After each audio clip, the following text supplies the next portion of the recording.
Oh, hi, and welcome to this week's episode of Apotheosis.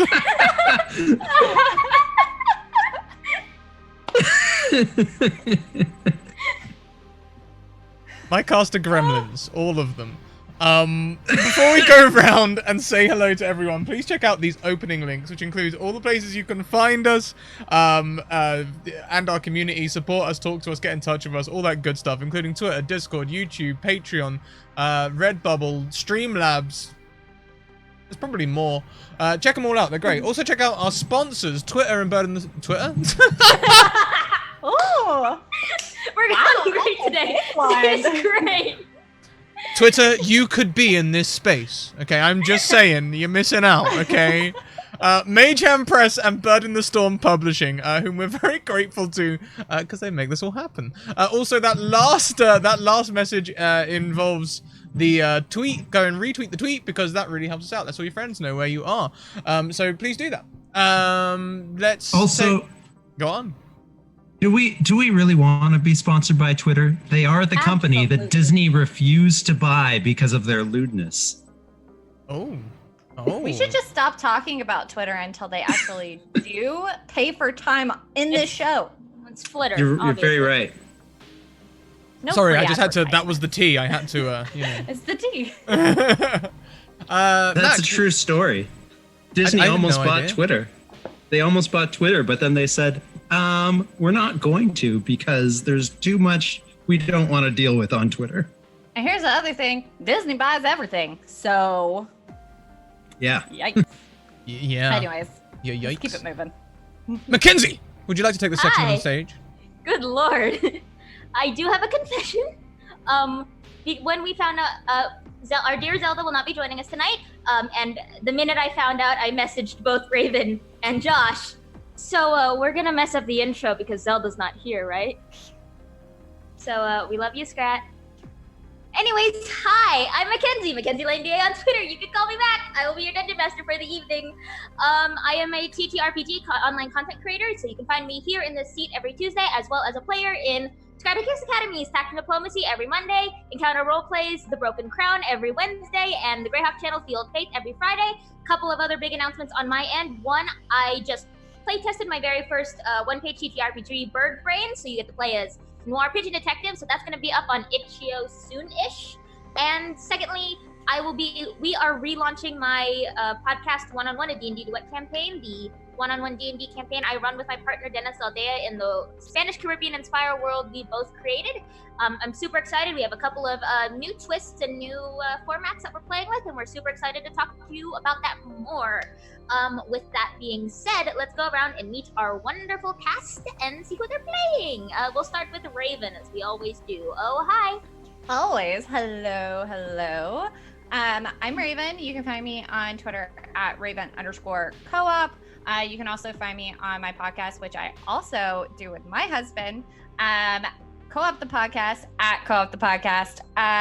Also, my other lover does a podcast with me. Her name is Jenny. She's my best friend. We do Book and Pitch podcast.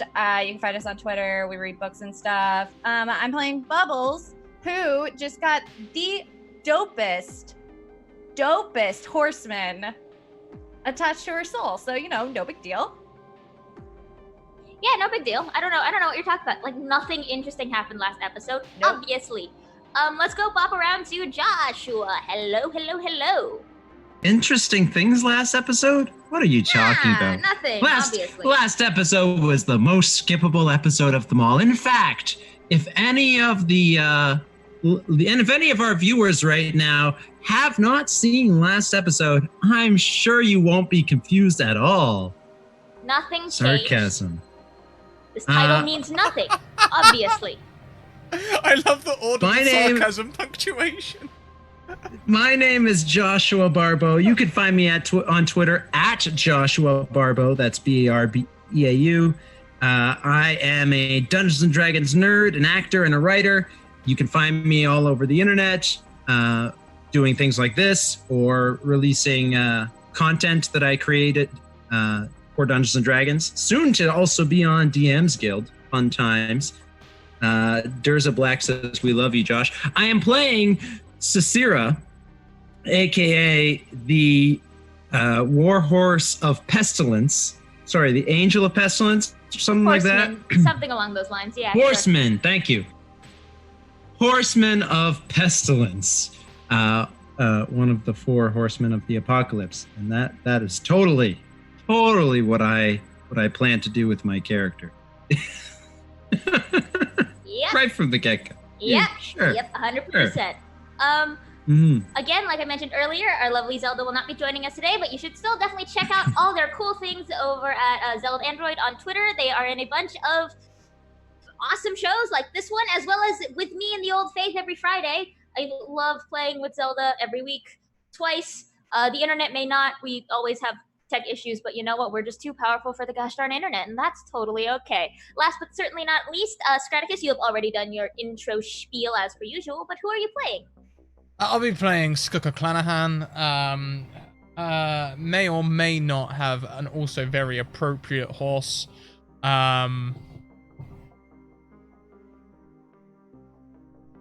Buckle in. Yeah. Buckle the heckle up. Yeah. He couldn't think of anything else to say. Just buckle in. Just buckle in. Get ready. Get ready, y'all. Hey, You paid for the whole seat, Scrat. but you'll only need the edge. Hey, Scrat. You, Skooka doesn't need to make a DC 15 check to ride a horse. Actually, don't, right? We probably don't needs need to make an animal handling, I imagine. Yeah. I mean, Yeah, I mean, well, we'll see. You know, it's. it might be easier than DC 15. That's all I'm Hey, getting. Look, you're a horseman. You have horsemen in you. That doesn't mean you know how to ride a horse. Y'all didn't. You got a bunch of cool powers between this episode and last. None of them were riding a horse. None of you got like. powers. Oh, right. I I forgot all about those Same here. superpowers. We have superpowers Yes, hi. now. So, a little bit of behind the scenes, not trivia, but I guess if y'all want to know, all the cast members got a feat that corresponds to their Horsemen of the Apocalypse. I customized feats for all of them, so they all have cool boosted abilities. The feats are, more powerful than a normal feat would be, but also, to quote a little known show, they're basically gods, so they're practically gods. It's fine. Speaking of what happened last episode, does anyone want to do a recap, or shall I?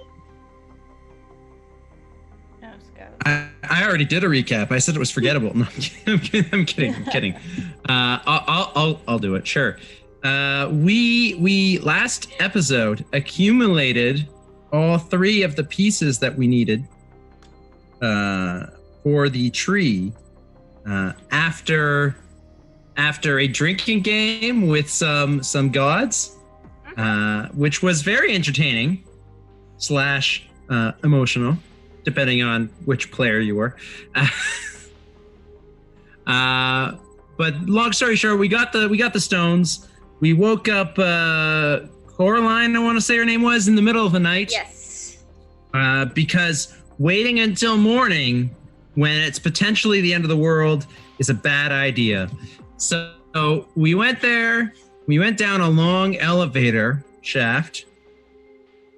You went on a train And, car, but close enough. Train car, that's right. Close enough. Wasn't an elevator shaft. That's right. That's important. Inside joke for those of you in the know.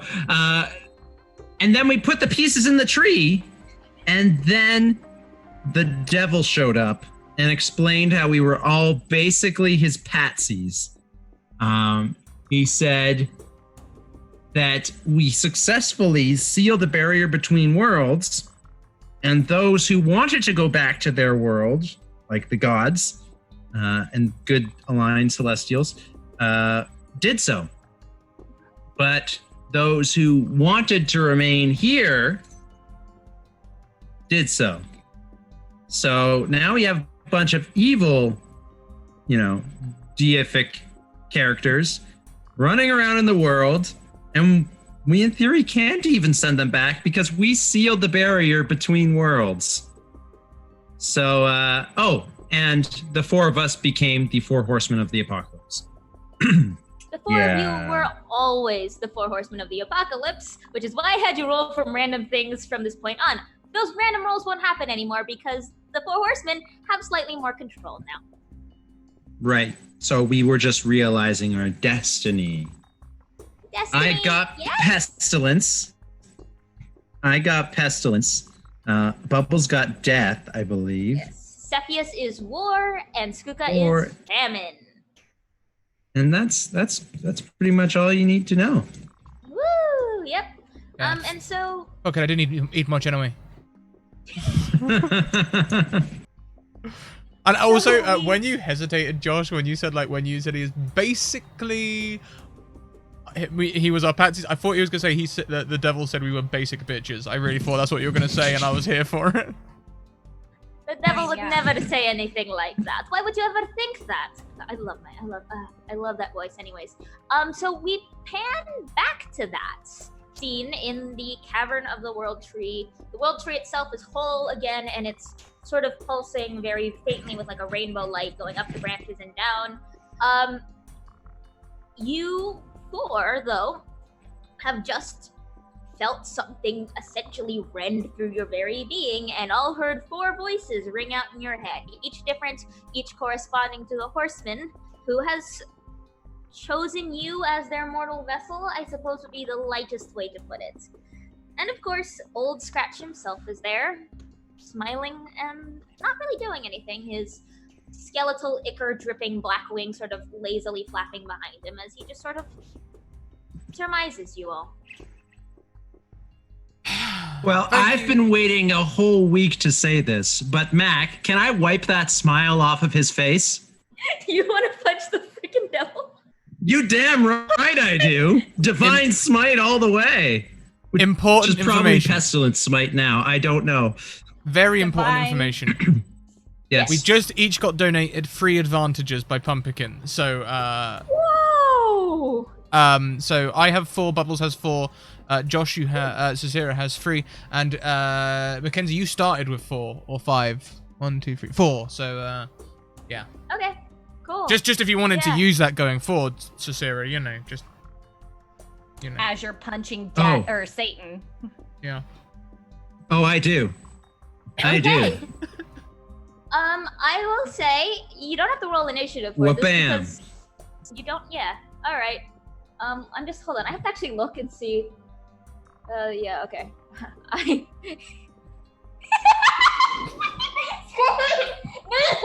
No. It's too early. I rolled a 25. You rolled a 25. Does that hit the devil? You know what? Yeah, that hits the devil. The devil doesn't really try to dodge anyway, so you can punch the devil. It's the right thing. Nope. Here's some divine smite damage, which on top of that. Yeah, give me that. Give me that sweet, sweet divine smite. So it's 6 plus 4 plus 9, so 19. Correct. Sweet. Hey, quick question. Do your fists count as magical weapons when they're smoted? My fists count. This music is too calm. That's so. My fists don't count as magical weapons normally. I believe the radiant damage counts as magic, but not the bludgeoning. Monk's fists only become magical, I think, at level 6 or something like that, and I'm not Okay, a level cool. 6. So that is good to know.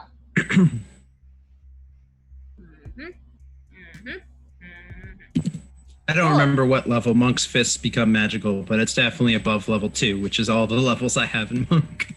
I will say you're able to get this one hit in. Are you planning on hitting him more, or did you just want to do that one punch? Because that'll determine what happens next.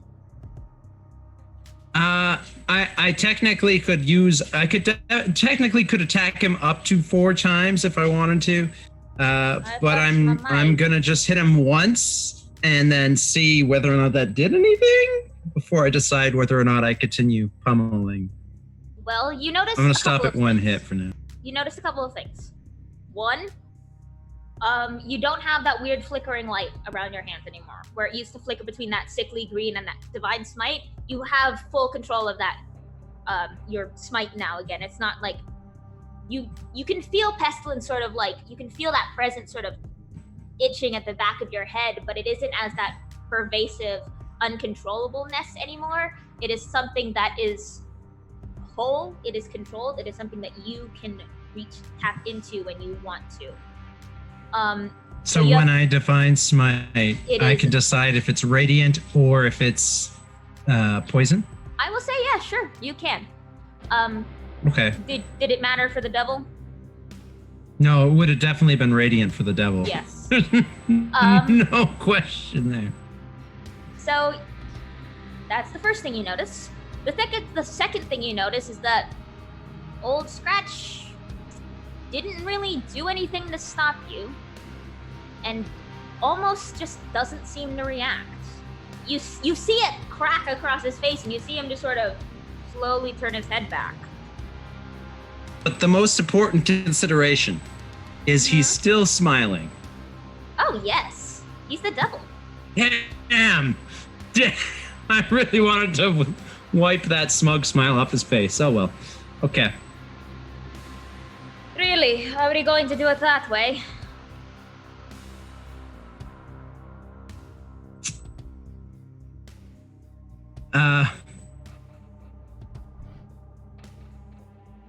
For the first time, in his quick to punch career, Cicera turns to his compatriots, unsure whether or not he should continue, because he's actually a little intimidated right now. Look, the way I see it, be it fighting, drinking, music, dress sense, or otherwise, one way or another, we're gonna end up dancing with the devil.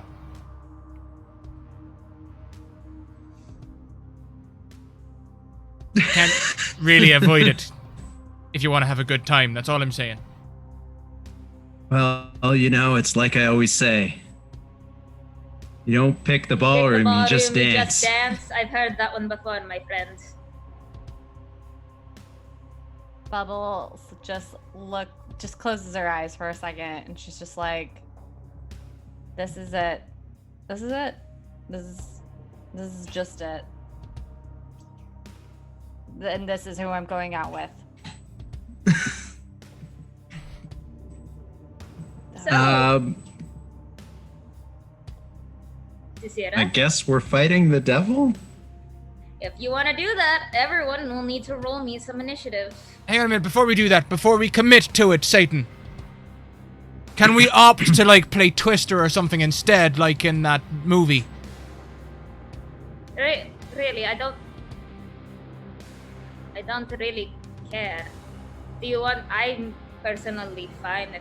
If you want to fight me, fine. We can do this the simple way, or you can try and punch me out. It is your choice, my friends.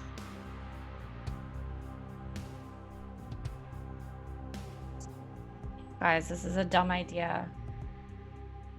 Fighting the devil? Really, this is a really stupid idea.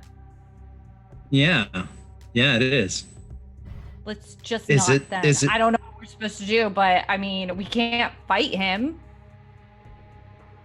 Satan, give us a minute, all right? We're just gonna take a second to huddle. We're gonna do a huddle. All right, I'm gonna step away from Satan and join my friends in a huddle. And Satan lets you walk away. I think the fact that he let us huddle means that we're fucked. I agree. don't use that word very much, but I'm pretty sure we're fucked. Look, I'm pretty sure we're fucked too. You know I'm being serious because I would only say something like this in literally a world-ending scenario like the apocalypse and 4 horsemen arriving or something crazy like that. Maybe we need to go back to school and cram some revision about all of this stuff. Like a Rocky-style montage. You mean go back, talk to the professor if he is still alive and see if he knows of any way to beat the devil, and then come back here and punch his smile off his face for real? But isn't he the one who sent us here? Yeah, he is. But do you think he knew? Do you think he knew? I mean, we didn't know. He could be a Satanist for all we know. Anyone could be a Satanist at this point for all we know. Yeah, we have no idea at this point. Maybe we should ask him his terms. You know, what he's going to do now that he's here on Earth without any, celestial... I hate to say it, that's a good idea. Let's just find out what his plan is. Yeah. Do you think he was in on it? Who, the devil? I mean, I'm fairly sure. I think I think he's loving this. I mean, if he wasn't in on it from the get-go, he's really, really doing well now. It's almost a shame that you're a Minotaur, a tiefling, and I'm a hobgoblin, Right. because this was orchestrated from the start. I feel like that's racist. It's just a pun. Oh. Mac, are you saying something? I'm just, why are you like this? Why are you like this? You know, Skooka, I just realized you're the only one in this party that doesn't have horns. Sorry, that's not important to the current situation right now, but we're gonna have to fix that at some point. Wow, Cicera, way to hit a man when he's down. Is this the time? Is this the time? No, it's not the time, but look, okay, I've never punched something and have it just like shrug off my punches before, okay? I'm a little shaken. All right. Okay, let's ask him his terms.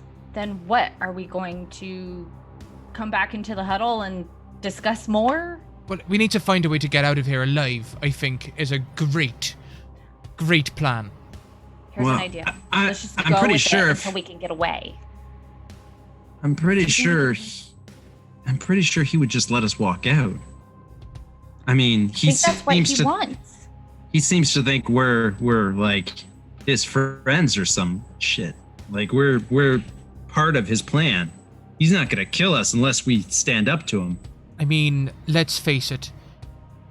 He wants us to go out there and spread, But also, war, disease, would you just- death. feckin' look at me. I'm dressed in black from head to toe. I've got spiky hair. I've got everything pierced. My shoes have pictures of the devil on them. And my ears are full of Satan's music. Of course he thinks he's my friend. I mean, but on the other hand, I'm literally bubblegum. Yeah. You dated I me. will also remind you all saw Cicera punch the devil with divine radiance, so you know. All right, let's just do this. Let's just go with it, see where it takes us. Try not to, in the world. I think that that's a good idea in general. Yeah. Let's try that. Mac, obviously Zell is not here to portray Seth, but Cicera wants to make sure Seth is okay. Ooh, okay. Roll me an insight. Since Seth has been very quiet this whole time. I rolled a 12. Do I get advantage because Seth is my brother? You know what? I'll give you advantage. You don't have to use one of your advantages. I will give you advantage because Seth is your brother. On a 16, there's something different. You can't pinpoint what it is because by all accounts, Seth looks normal, but it's either something in the way that he's holding his posture, perhaps a little straighter, or a little more upright rather than sort of like trying to make himself smaller. The way that he just sort of he stands somewhat with a little bit more confidence, and he's quiet, but you've known him to be quiet in most sorts of discussions like this. But there's That's something fair. off. There's something off. Seth, are you okay? One moment. Sorry. I'm putting you on the spot like that. No, I need to roll something. Seth opens his mouth. I'm just fine, darling. That's not Seth's voice. And I take like 2 big steps back, breaking the huddle, and I stare at my brother with like a look that says, okay, there's something even more important going on than the devil appearing right over there. My brother's in trouble. As you take a couple steps back, you had this surge of adrenaline when you went and launched at the devil, but as you take the steps back, you feel this. There's like an ache to your muscles, an ache to your bones, whether or not it's from that residual earthquake that shook the ground, or from the literal divine power that rended through your soul. You all feel it's like heavier. It takes a little bit more effort to move. I had you roll Constitution saves last episode. This is them coming into play now. Bubbles and Cicera, your speed is reduced by 10. Stuka, since you critically failed that Constitution save, your speed is halved.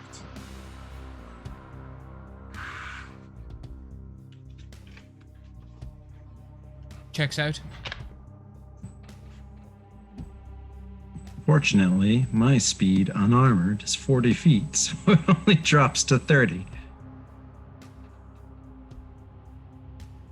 Just fine, darling.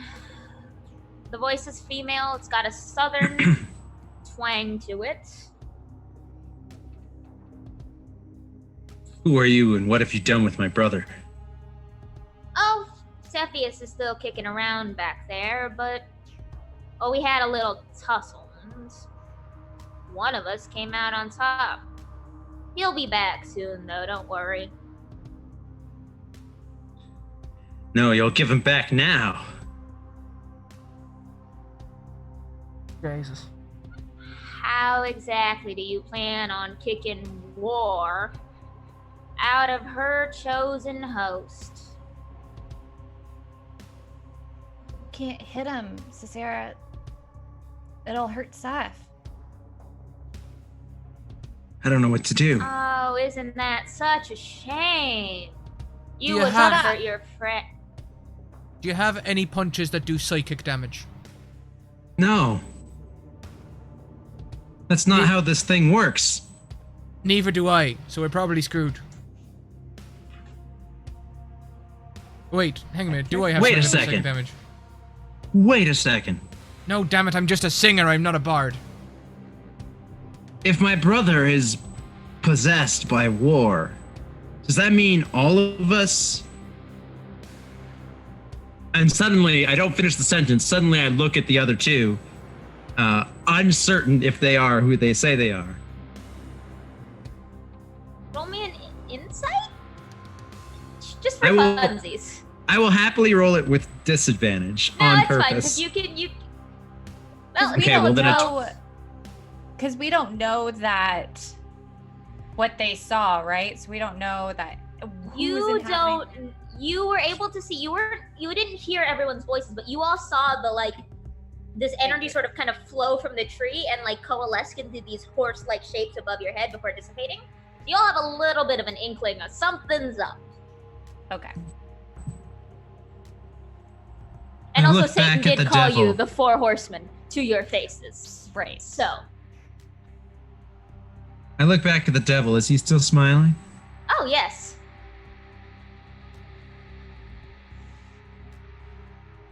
I want to punch him. But I'm not going to, but I want to. The devil's Alright. just sort of, brushing off some soot off his lapels. Just waiting. Alright. Do you prefer Satan or another name? I prefer Mr. Scratch is fine. That's what I've been going by for quite some time now, and it's grown on me, but really anything more.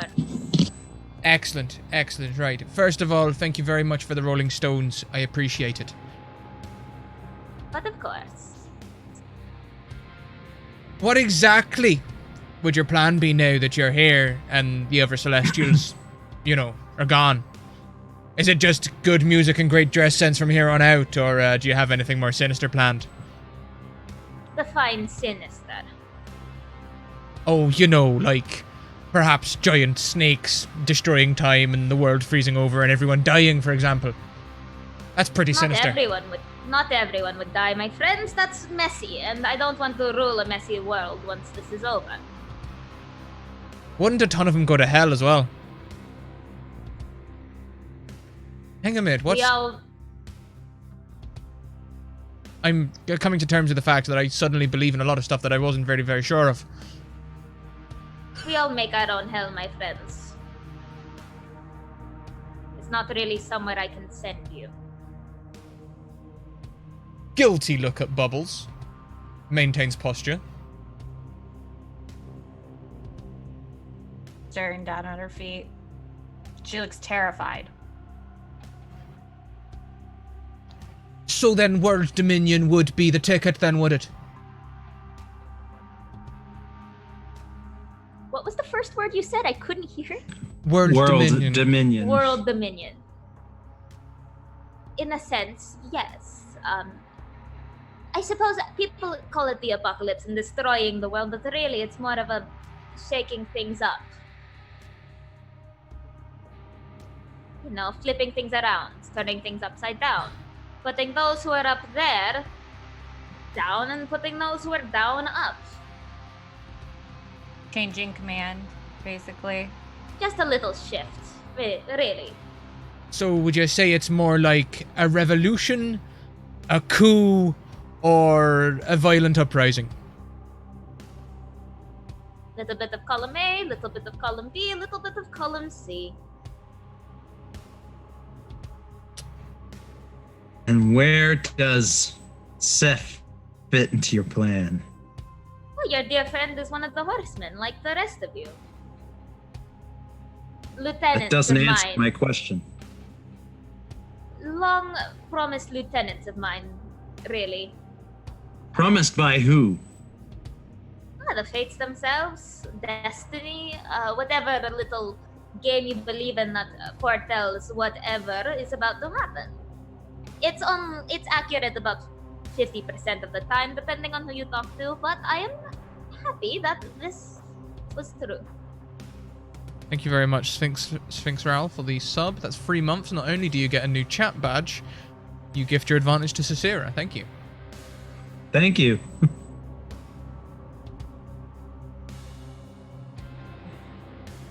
Small thing. Would it be okay if I requested lieutenant instead of lieutenant? Whatever title you want, it's really only decorative. It's small, but you know. Anyway, we're gonna go back to having another huddle, I think, unless anyone else has any other questions.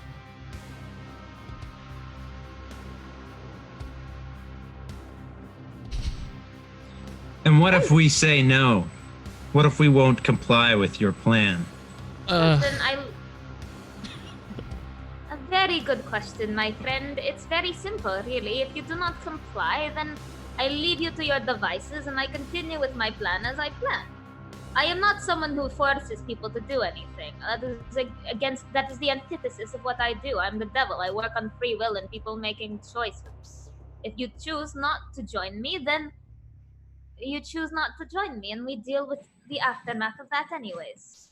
My brother didn't choose what's going on with him right now. Yeah, your brother just didn't fight hard enough, but we'll work on it. Don't like you. Didn't fight hard enough. He was never a smart one, was he? He is so smart. Just keep talking. Keep talking. Who are you telling? Are you telling War that, or are you telling the devil that? Wait. Who said that last comment about Seth? Was it War or the devil? I was like, is it War or the devil? Who are you telling to keep talking? Who said that last comment? Who was I responding to? War. Oh. In that case, I thought it was the devil. My bad. In that case, to War, I say, you stay out of this. And stay out of my brother while you're at it. Yeah, I don't really have that option. This is my home, and your brother seemed fine with it. Quite appreciated the little boost I gave him earlier, so we're in this one for the long haul, and get used to it. I join Bubbles and Skuka in a huddle that doesn't include my brother, and it pains me to say that. Thank you very much, Pumpkin, for another 4 advantages each for the players. Wow. Wow, Right. thank you. Wow. Yacked. Smashed our They- stream goal. Smashed it. See? They want us to fight the devil. Obviously. I'm tempted. All right, you can huddle. War does not join the huddle. War knows. War just sort of stands off to the side. Steph didn't like her. He didn't like what she was doing to him. So No, that was a lie. Steph is such a the lie. strongest person I know. He's even stronger than I am. Person. He didn't fight. Indeed. I mean, he's not a fighter, Bullshit. but he wouldn't just let someone else do with him what they will.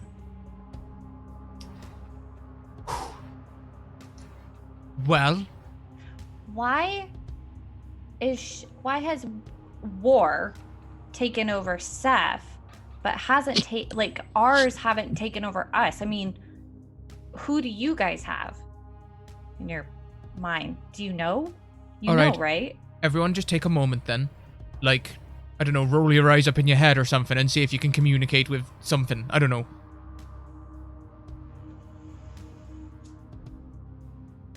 Okay, quick question: who's actually trying and who's not trying? I'm trying. Cicera is not trying to communicate with whatever Okay. thing. Cicera doesn't believe anything's in his head. Cool. Cicera, make me a wisdom saving throw. Oh, It's not for possession. 22. You hear nothing. You are fine. The other two, I'm assuming you are trying. We'll start with Skuka. You hear that same sort of dry, throaty laughter that you heard during the drinking game, which seems ages ago, but really wasn't that long ago. And that same sort of dry tickle kind of comes to your throat. So, what do you want? Mostly just to check that you were real. I just thought you were some sort of like manifestation of some kind of, I don't know, episode I was going through or something earlier. No, this is very real. Alright, look, now, Cepheus has lost control of his body, alright, to his war thing or whatever. Is that something that's likely to happen with me, or are you just a happy passenger? I'm fine as long as you don't mess up. Very vague. That's very vague. Don't get me wrong. I'm very happy with a grey area. Don't define things too clearly for me, if you don't mind. That way we can squabble about it later on. I'm much happier with that set of arrangements, and that'll be just fine. I'm very happy with a grey area. If we could, as long as I'm somewhere between you doing grand pal and you're taking the piss now, I'm happy between those two goalposts. You're doing grand, pal. There we go. That's the sort of feedback I like to hear. Nice, vague, positive affirmations. It's a pleasure to have you aboard. Fuck. Right. Do you hear all of my thoughts or just the ones I direct to you? It's complicated, pal. I can sort of see things. It's muddy. All right. Like- Sort of like a frosted window on a bathroom. You can open it if you want to, but mostly you respect my privacy. I appreciate that. I appreciate that a lot. Right. Great. You're a lot smarter than you let on. Don't tell anyone. Of course, pal.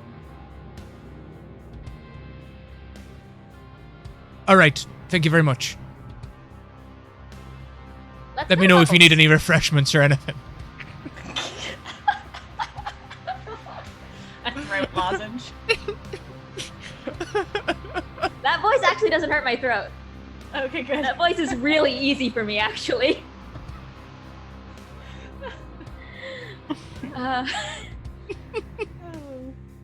Let's go to Bubbles. You close your eyes and you concentrate. What sort of thoughts do you direct your way? Hello? Oh, God. Is anybody in there? Besides the usual? Hello, dearie. No, that's not my usual voice. No, it's not. Hi. How are you? I'm doing fine, honestly. Thank you for asking. It has been a while since anyone has cared enough to ask. Yeah. Why are you in my head though? Well, I suppose we break that question down a bit. Why did I choose you as my vessel, or why did I end up here in full now? Which would you prefer?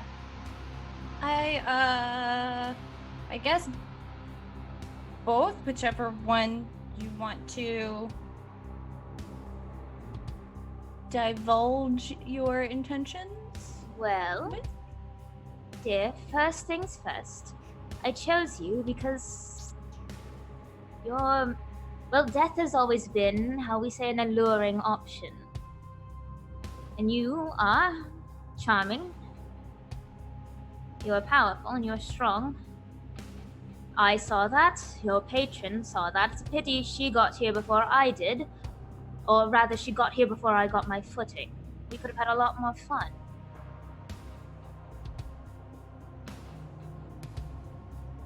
Okay. Do I recognize her voice? I cannot pitch Or my the voice low voice. enough. It's androgynous. It's slightly more on the Okay. male side. It has a weird familiar ring to it. Okay. Cool. Well, why did you guys choose us? There has to be more powerful people out there and more Power evil people? Power is relative, dear. You are quite powerful yourself anyways. You doubt yourself.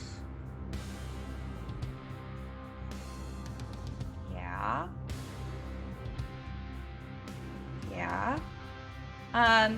So the second question. Yes.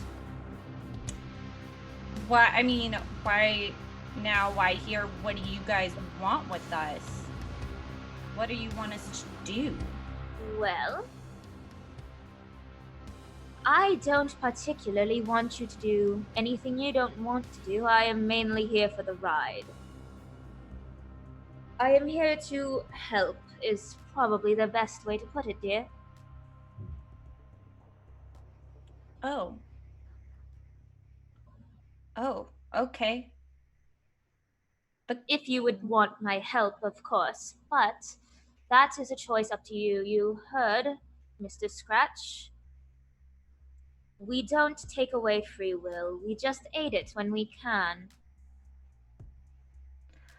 But Seth wouldn't have wanted War to take War over. is always an exception. War does what she wants. We're not entirely sure why. She'll grow tired and release him eventually. Oh, okay. I will assume Cepheus is fine. War isn't capable of doing any lasting damage inside the mind. Okay. Are any of them capable of doing lasting damage inside the mind? No, not really. Can you Not do that any of damage? us have tried. To damage to you? Why would I do that, dear? I don't I know. like you. I chose you for a reason. Yeah, but when you're done. Well, why would I ever be done? I am happy here. I stayed here for a reason because I am happy. I will leave. I can't exactly leave right now, but I can go quiet if that is what you would wish. But I can help you be better if that is also what you would wish.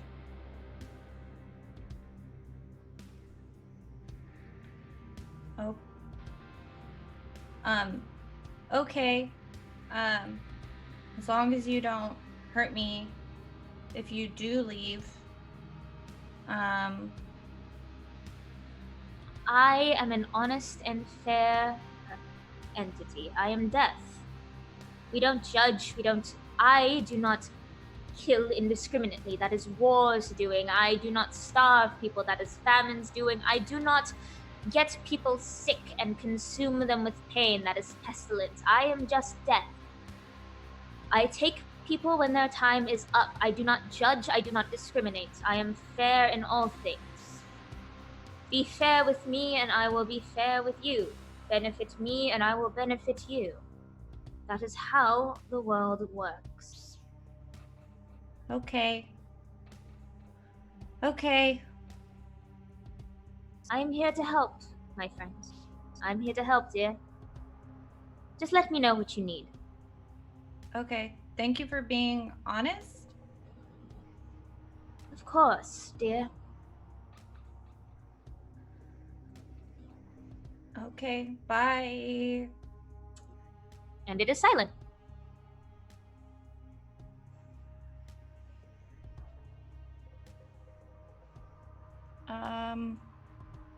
I think they're just gonna let us do what we want. I think we could probably just leave.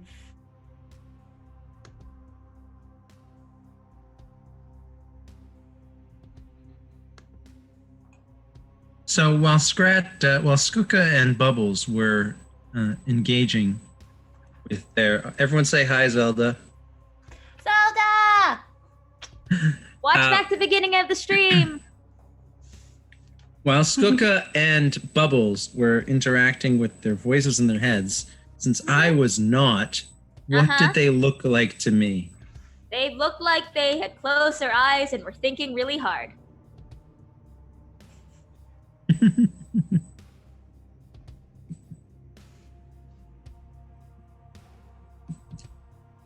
Okay. They literally look like they're... Anything? When they turn their heads up, I say, anything? Got anything? So, I asked, and it doesn't seem like they can or want to hurt us in any way. Or hurt Seth. I think that was really important. I asked if war could hurt Seth, and he said... They said no. That war wouldn't do that. So yeah. And it looks like they're just along for the ride. I've got to say, They just want to make us better. You're a lot more responsible than I am. I essentially offered mine biscuits. Well, it is famine, I'm guessing. Oh. Do you think that was indecent of me? I think that's a little insensitive. There is a in the back of your head. Okay. So we can just leave, I think. Let's And maybe we figure should. it out up topside. I mean, I honestly believe that we might need a little bit more information out of Mr. Scratch there. If he's implying that we are in fact his lieutenants, then there's a good chance that means there's some sort of command chain, or that he's expecting us to perform some sort of task. And I really wouldn't like that sort of thing to come back and bite me in the ass. So even if we just check in and, ask the Father of Lies, if we can expect anything like that, at least,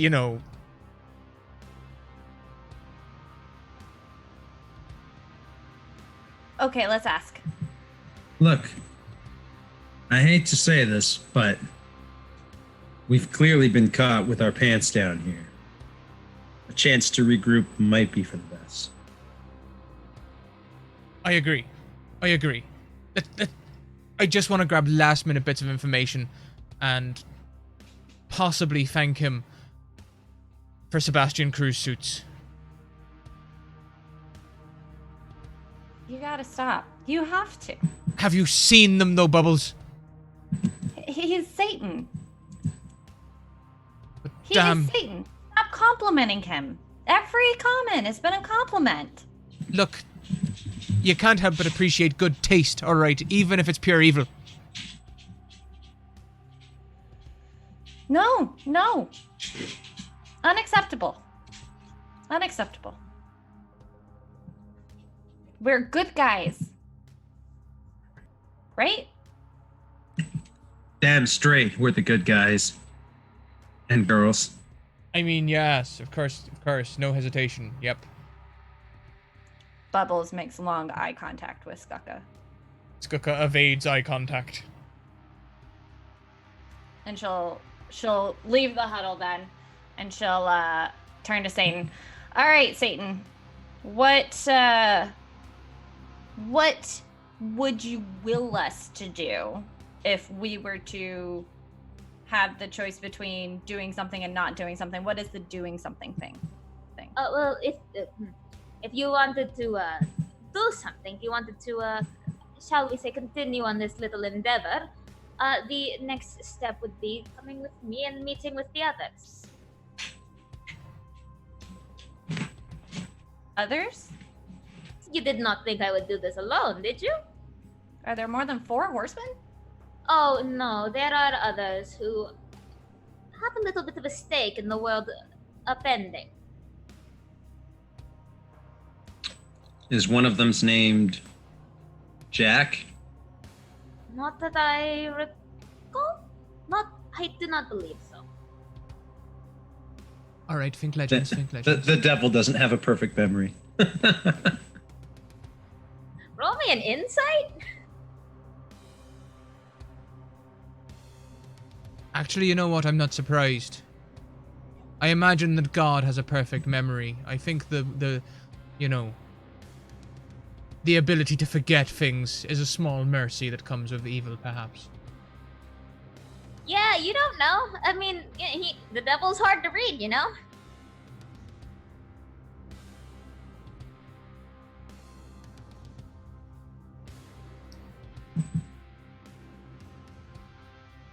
When will you be meeting with your other people? Well,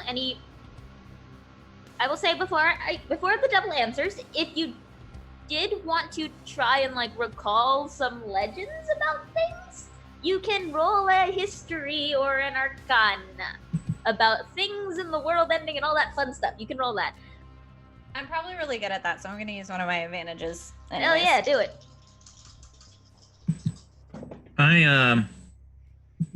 I'm saving my advantages for punching the devil in the face, in case it comes to that. So I'm just gonna roll without advantage.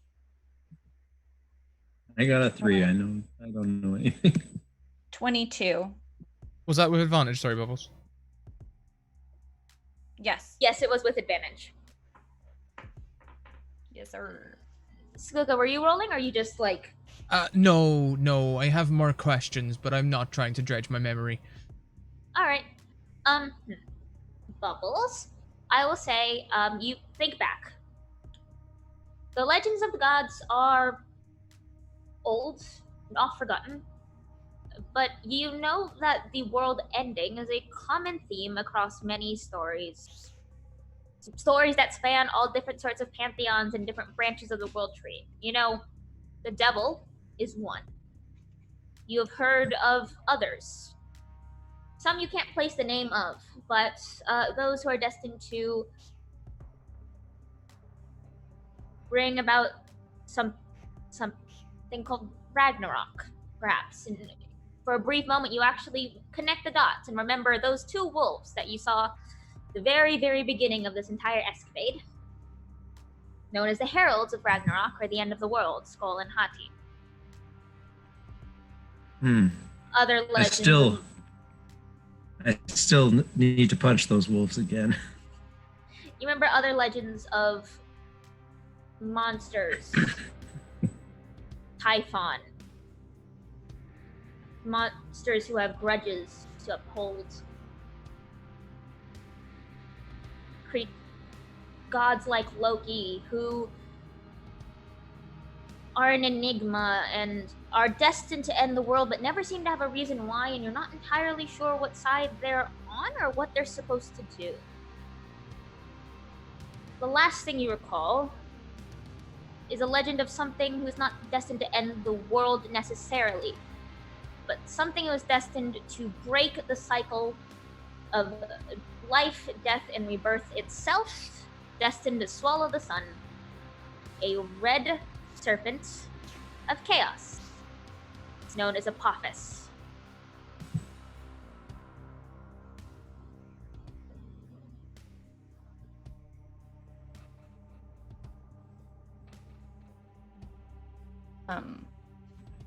Remembering all that, she'll just kind of like look at her friends and she'll just say, how about we meet up with you later, Satan?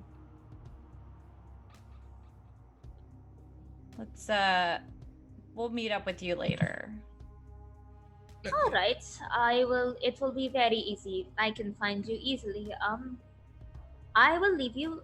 I'm assuming, do you need more time to think this over, or? Possibly. I'd like two things. First of all, as a lieutenant, what exactly would you expect of us? Is there some sort of, like, chain of command expectation there? Well, if you were to join me on the quest, I'm not fond of that word, on our little goal to rearrange the world order, it would be very simple. I just ask you to fight off a couple monster creatures, angels here and there, get them, those who would get in the way of things. Mainly just make sure our plans go off without a hitch. The plans of me and my companions.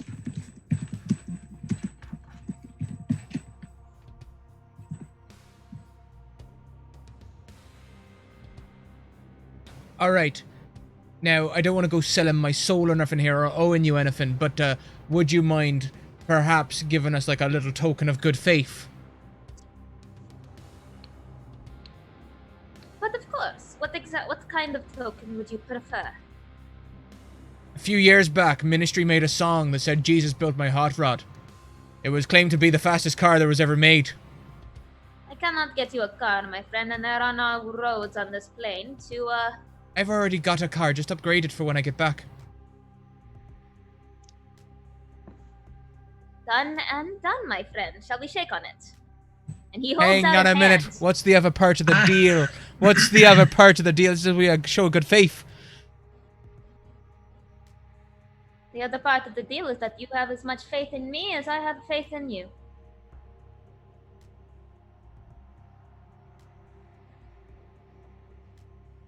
Not today, Satan.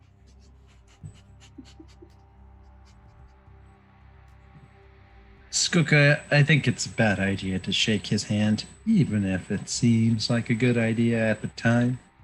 No, don't tell him it's a bad idea. He'll do it anyways.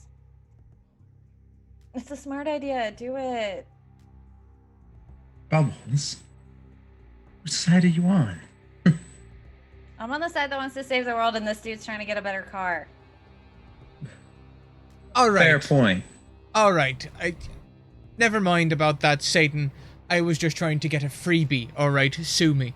There are no freebies in hell. There are no freebies now. Depends what you're into, I suppose. Okay, that's true. Alright, this expression is me as a person, not the devil. This is just...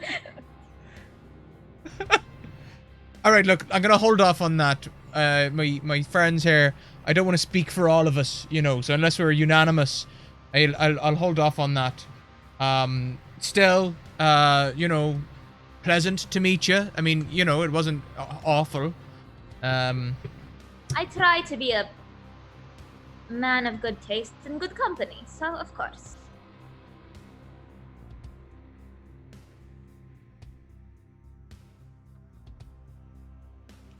Again. How do we get out of here? Can we go Train? now? Okay.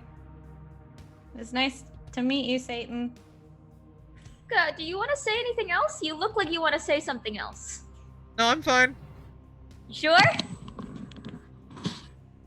Okay. I grab my brother and I say, let's get out of here. Okay. As you start walking, everyone roll me a perception check, except for Cepheus. Cepheus, we'll just say, Cepheus is currently indisposed. 11. 7. I'm gonna Good bust out an lord. advantage on it. I'm just gonna bust one out. Okay. Boom. Do it. 16. Nice. Okay. Well, you hear very well behind. Well, Cepheus and not Cepheus, Cicera, you were too busy sort of going, "Come on, bro, let's go," and pushing Cepheus along. You don't really notice what happens as you sort of walk past the devil. As you walk past old Scratch, his wings sort of flutter up and let you walk past.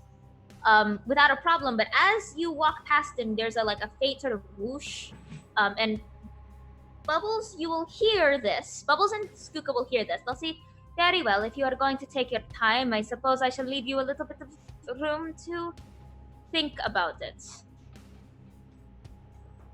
What happens next, Bubbles, you don't know, but Skooka, I'm assuming you walk past last, and as you walk past, you see the devil sort of snap his fingers.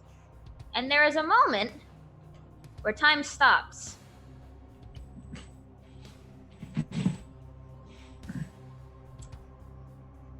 I have to roll d4. That's not what I wanted to do. Oh my god. Roll 20, please. Thank you. Perfect. So, some things happen. You freeze. It doesn't feel like you freeze. But then you open your eyes, and what was once the train in front of you, what was once a cavern opening, is now a pile of crumbled rock, smoking and smoldering with brimstone and ash. Behind you in the pathway, there is a very faint line of black soot, and the last remnants of a portal out of here, and a fluttering of black wings.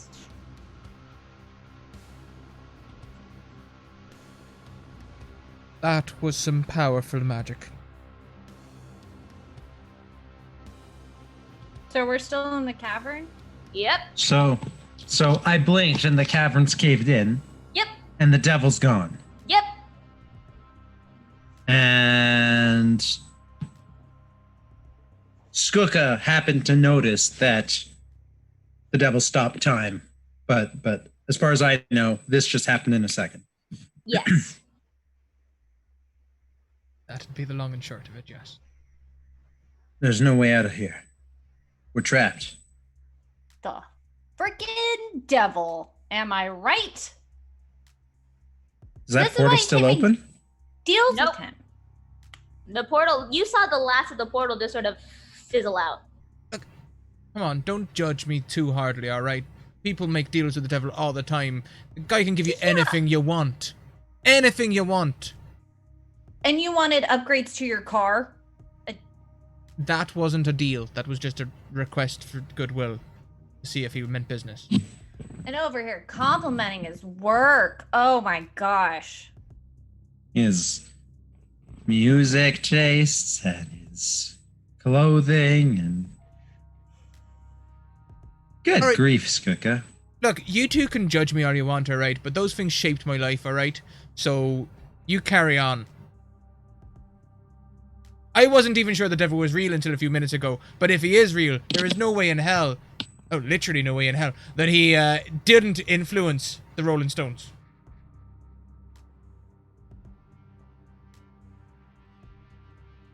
You're not wrong. It's just not a good time to talk about it right there in front of him. Now he knows you're weak and you have like a little weird crush on him. Like you like everybody, don't you?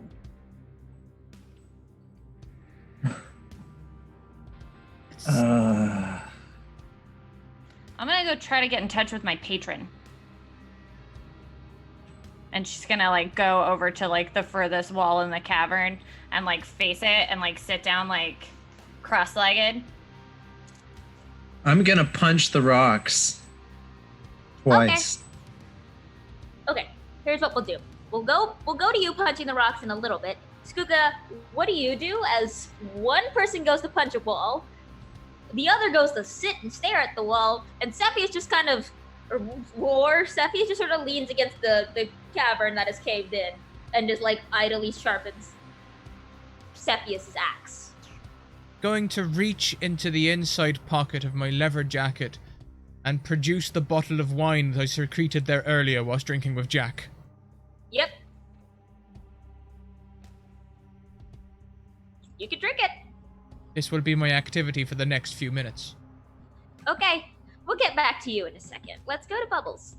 So you specifically tried to reach out to M and not Death, correct? Not Death. Okay, you're gonna need a... Roll me a charisma check plus your proficiency.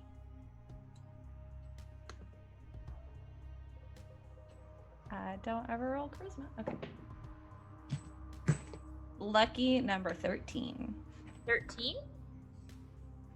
You hear there is a moment of silence, and it feels sort of like that static. It feels like static in your brain almost as you're like pushing. Then you hear M's voice. All right, so what did you do? We put the shards back into the tree like we were told to. All right. And then Satan appeared, and now we're the 4 horsemen of the apocalypse, and we're stuck in a cave while Satan's off doing whatever Satan does. All right. Well, I can't say I entirely. I'm not entirely surprised, but right. Where exactly are you? You can actually feel her voice getting strained. Okay. We're in this weird cavern. It was underneath the Coraline's place, the one with the emporium of Cavern, what does it look like? What does it look like? Okay, there is some rocks over here, like a bunch of rocks. There's like a line of soot from where there was like a portal or something. Is the train still there? There is not you can't see the train because the entrance where the train was has been caved in. There is of course the world tree. The world tree. Oh shit! Yeah. Okay. My bad. I was gonna say, is the world tree still there? Oh yeah, I was concerned that it was gone. No, it's still there. The world tree. The world tree. Sorry, I should have led with that. Oh, okay. Well, you're not entirely stuck. And then you can feel her voice kind of going in and out and in and out. Make me a charisma saving throw. Okay, I'm gonna use one of my advantages. So, yeah. Go ahead. Oh, I didn't do well. 10. You're not entirely trapped. There's other ways out, in and out, other than just look. Friends. And it's like when you hear someone go in and out of a conversation, and it feels like you can feel your patron straining to maintain this connection. Okay, I'm gonna go. Can you hear me? And I'm gonna get up and I'm gonna start walking around like I'm trying to find service. Can you hear? Can you hear me? Can you? What about now? What about right now? You really shouldn't try, dearie. And you hear Death's voice kind of creep back into your head. But we need to get out of here. I know. But she's trying to help us. Didn't you say that I can help you too? helping us is good? Helping us is good, yes, of course. She's just not entirely reliable. You know she lied to you, right? She lied to me? Yes. She said she was interested in you. She was more interested in trying to figure out what was my deal. That's why she ended up in you. She didn't actually care. She didn't actually want to help. I mean, she did help. A little bit. Did she, or did she just try and figure out what was the deal with you for? She just wanted to keep you four together. She just wanted to try and figure out what was wrong with us. She wanted to stop me from talking to you. Why would that be? I have been nothing but nice to you. Right, you're also dead? Oh, it's not like she's entirely innocent. She's been following you with crows. You don't think that's an omen of sorts, do you? I didn't like them. And she terrified you with birds. Yes. She showed you your friend's bloody clothes in an attempt to terrify you to do what she was interested in. Do you really think she cared about you, dearie? I mean, she did try to scare me. And intimidate us. Can you help us get out of here? Do you know a way for us to get out? This is the cavern of the world tree, dearie. There are portals in and out of different places all around this place. You just have to know where to look. Look around. You will find what you are looking for when you... This place has a way of dealing with magic in an ebb and flow. You will find what you are looking for, and I believe your friend over there by the wall is already close. So you're going to pan over to Syrup. Roll me punches? Roll me punch. It's more of just, I want to see how... It's not to aim, because it's really hard to miss a freaking wall. I just want to see more of like how strong you punch this wall.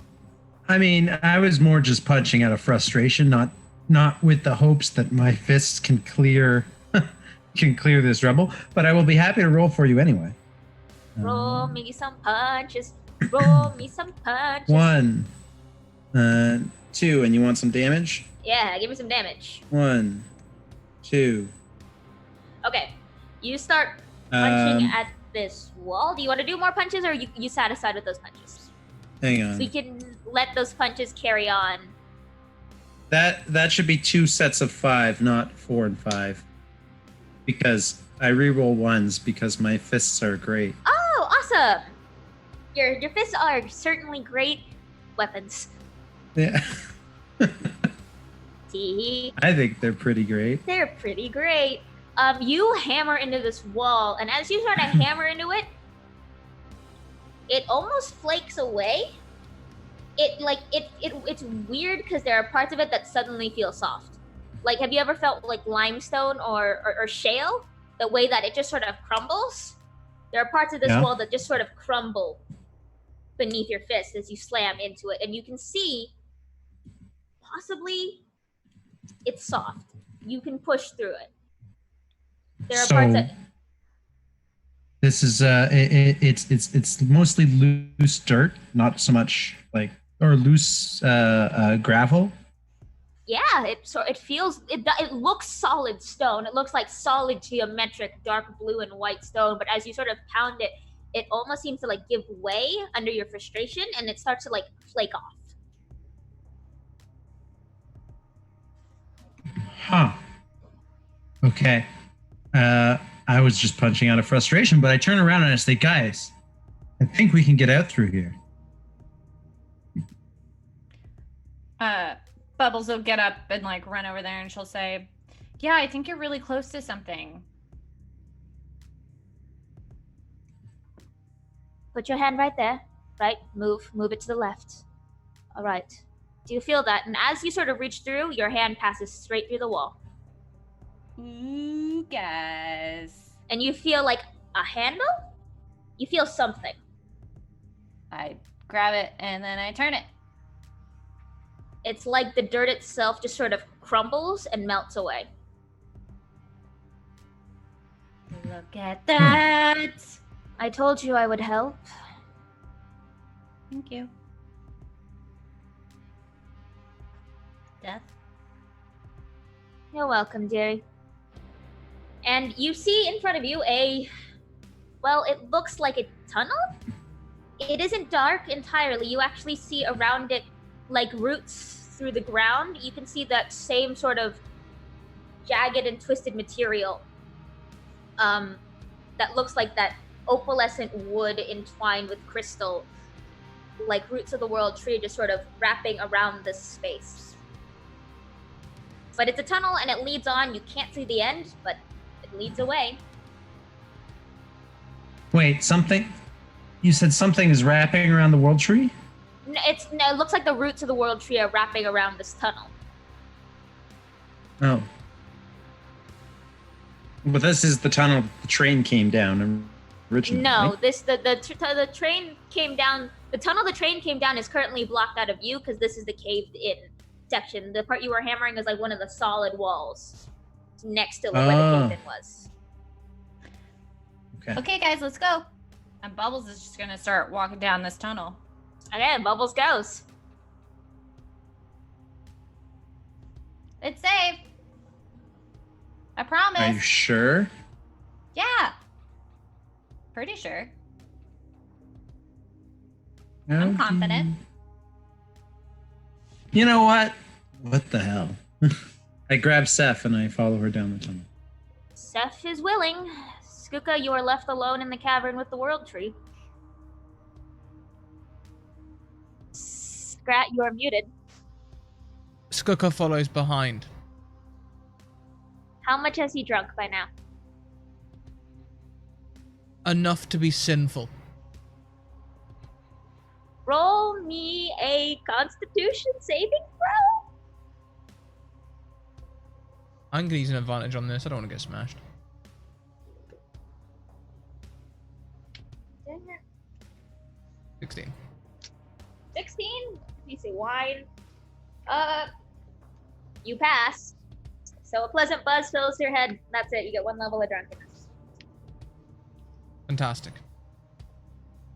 I had to pull up. I put these away after last week. You made me pull them out again. Sorry. It's a crutch. You are not sorry. So you walk, and you walk. As you walk, well, we'll have Bubbles roll when she gets back, but the two of you make me Constitution saving throws. Yeah, these will be con saving throws. Or wisdom saving throws, actually. Whichever is better.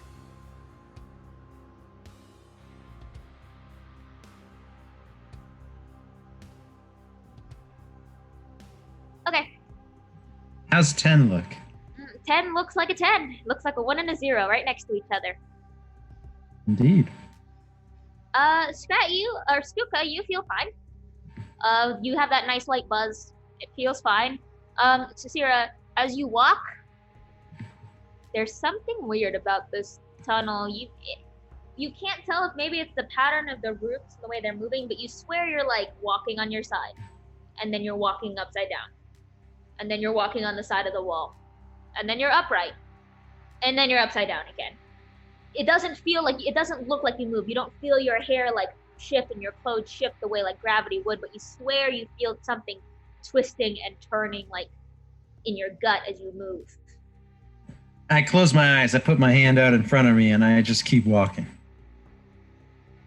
I've got one hand on like Seth's wrist, holding Seth by the hand. You know, and the other dear, hand is out in front of me. Really don't have to hold on to my hand like that. Really. I'm not going anywhere. I'm not listening to you. You're not. Do you ever listen to your brother? You're not my brother. Now shut up. And just be quiet and follow along. Wow, giving orders to a war commander. You've got a little more bite to you than I thought. If you weren't in my brother right now, I'd shut you up with my You'd fists. punch me? Oh no, I'm so scared. You should be. Only a coward hides inside behind the face of a man I can't punch. No, hon, I'm not a coward. I'm a general. We don't fight on the front lines. General Coward, maybe. No wonder Pestilence chose you. You're insufferable.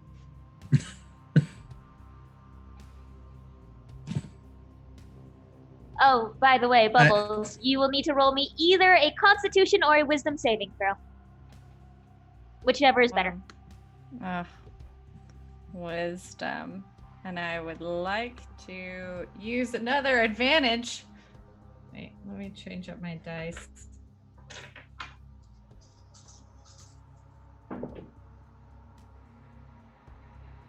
Yahoo! The 22. You feel fine. Nothing happens. Oh, goody. Desira, were you continuing to talk to your brother? Question mark. No, I'm ignoring. I'm ignoring war. The only thing I have left to say to him is a punch to the face as soon as I can find a way to make him materialize outside my brother. Well, from the spinning, you take 7 psychic damage. Okay. The cavern seems to sort of spin and warble as you walk. You keep walking. I believe Bubbles is first, so Bubbles, make me a perception check. It's not what I'm good at. 13. 13. Well, is that a light? That might be a light. The tunnel might be ending. Well, maybe. There's possibly something there. It's getting brighter. It's getting brighter, though. It doesn't look like sunlight, though. Hey, so Sarah. Do you see that light? My eyes are still closed, but I'll open them and say, and peek. Do I see a light? Roll me a perception check.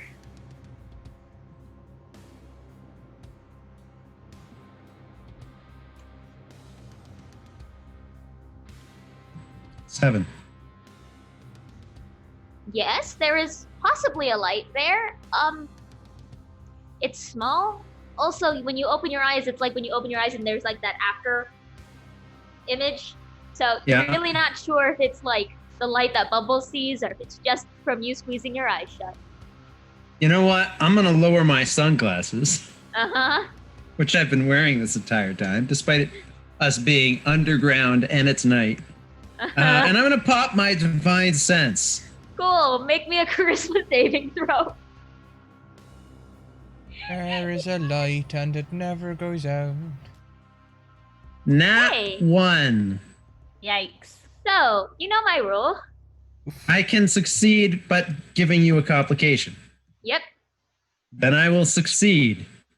Cool. I'm pretty sure this is the reason why the entire world has ended. We won't just take a crit fail. I'm sure I took one. I'm sure I've taken at least one crit fail. You've taken some, but you have given me complications and others. Cool. Giving you I will take that. complications is more narratively interesting. Yes. I enjoy them. I find it interesting. I will say this much, you are the second group I have played with a special rule with. You are all much more on top. You are like, give me complications. Punish me more than the other group. I appreciate that. You pop your divine sense, and for a moment, it feels like you are overwhelmed again. You get that idea again, like when you pop your divine sense in the chamber with the world tree. That, this isn't just consecrated ground. It's the source of holy power, and you can actually see like ribbons of it arcing off the roots of the world tree that surround this cavern. As you look around at your companions, you can see all of your companions are sort of bathed in celestial light as well, but each one has a little bit of an undertone to it. Bubbles carries an undertone of undead, as do you. Fuka has a little bit of fiendish glow to him. When you look over at your brother, there is also that celestial glow intertwined with fiendish.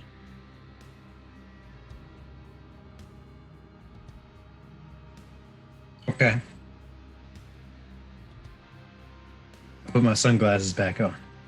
But also, there's one other thing. You see you see the light at the end of the tunnel.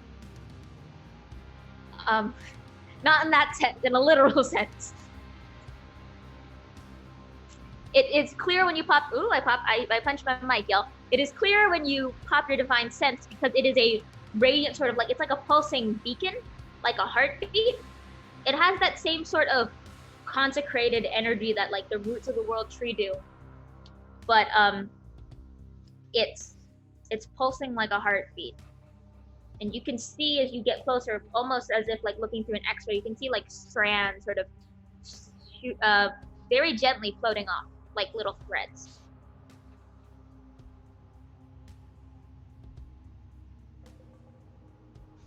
You do see what Bubbles sees in a sense. There is something at the end of this tunnel.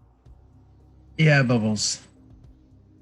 I think I see what you see, and a whole lot more. And he puts his hand to his head. Oh, this has been a long day. Yeah. Are you okay? And No. No, I'm not okay. That's okay. I'll be okay when my brother's okay. And when I've punched the devil in the face again. Yeah. He deserves it. What is your deal with punching Mr. Scratch in the face? He hasn't actually done anything to you. Buddy was talking to you. I'm just contributing to the conversation, hun. That's what Nobody- people do. Not when they're not welcome in the conversation. We want Seth back. Like Seth ever actually contributed to a conversation ever. Hey, Seth contributed a whole lot more to little conversations shit. than you ever have. Hold on. Do I have a spell? I'm checking my spell list. You know what? I'm checking my spell list too. They usually get used as, smites and stuff. But, oh, hey, guys, I have lesser restoration. I don't know if that'll work, but I have it. It's worth a try. I wish Worth I had noting- silence. Worth noting, I also have Zone of Truth in the same spell slot. So, like, I could either make War tell us things they don't want to tell us, or I could use Lesser Restoration to try to force her out of Seth. Wow. I usually just save my spells for Divine Smites, but that might actually come in handy. Oh my fucking god. What is it? What do you have? Through sheer willpower to find a way to deal psychic damage to this creature. Without hurting Seth, you have a way. Skooka reaches to his waist and draws a blade made of shadows.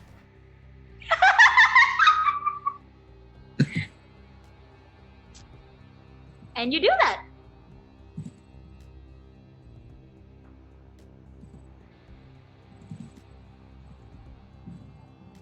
Now listen, you don't go insulting. Fuck, where the heck?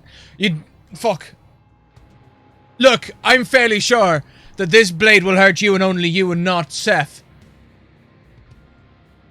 How sure are you, Skooka? Because that thing looks pretty sharp. I'm using an advantage. Okay. I'm pretty damn sure. You are pretty damn sure. Seth or War just sort of looks at you and goes, "Really, hon? You want to play that game?" And clicks open the Great Axe. You know what? I don't know why I didn't do this sooner, but as long as you're in charge of my brother's actions, you don't get his weapons, and I take the great axe from him, or at least I try to. Roll me a strength. This would be strength, and you will have to beat. Strength. Yep. I'm gonna use one of my advantages, Okay. and I roll a 16. Well, Cepheus rolled a 20. Ah, God, Cepheus. You try and grab this and doesn't budge. Alright, that's just rude. You're right. Rude, like taking over my brother's body without his permission? That kind of rude? You know what? Actually, you're damn right. There isn't any way I can do this. I walk up to Cicera.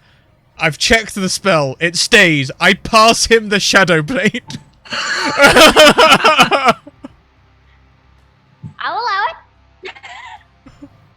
You are sure this will only hurt the thing possessing him and not my brother?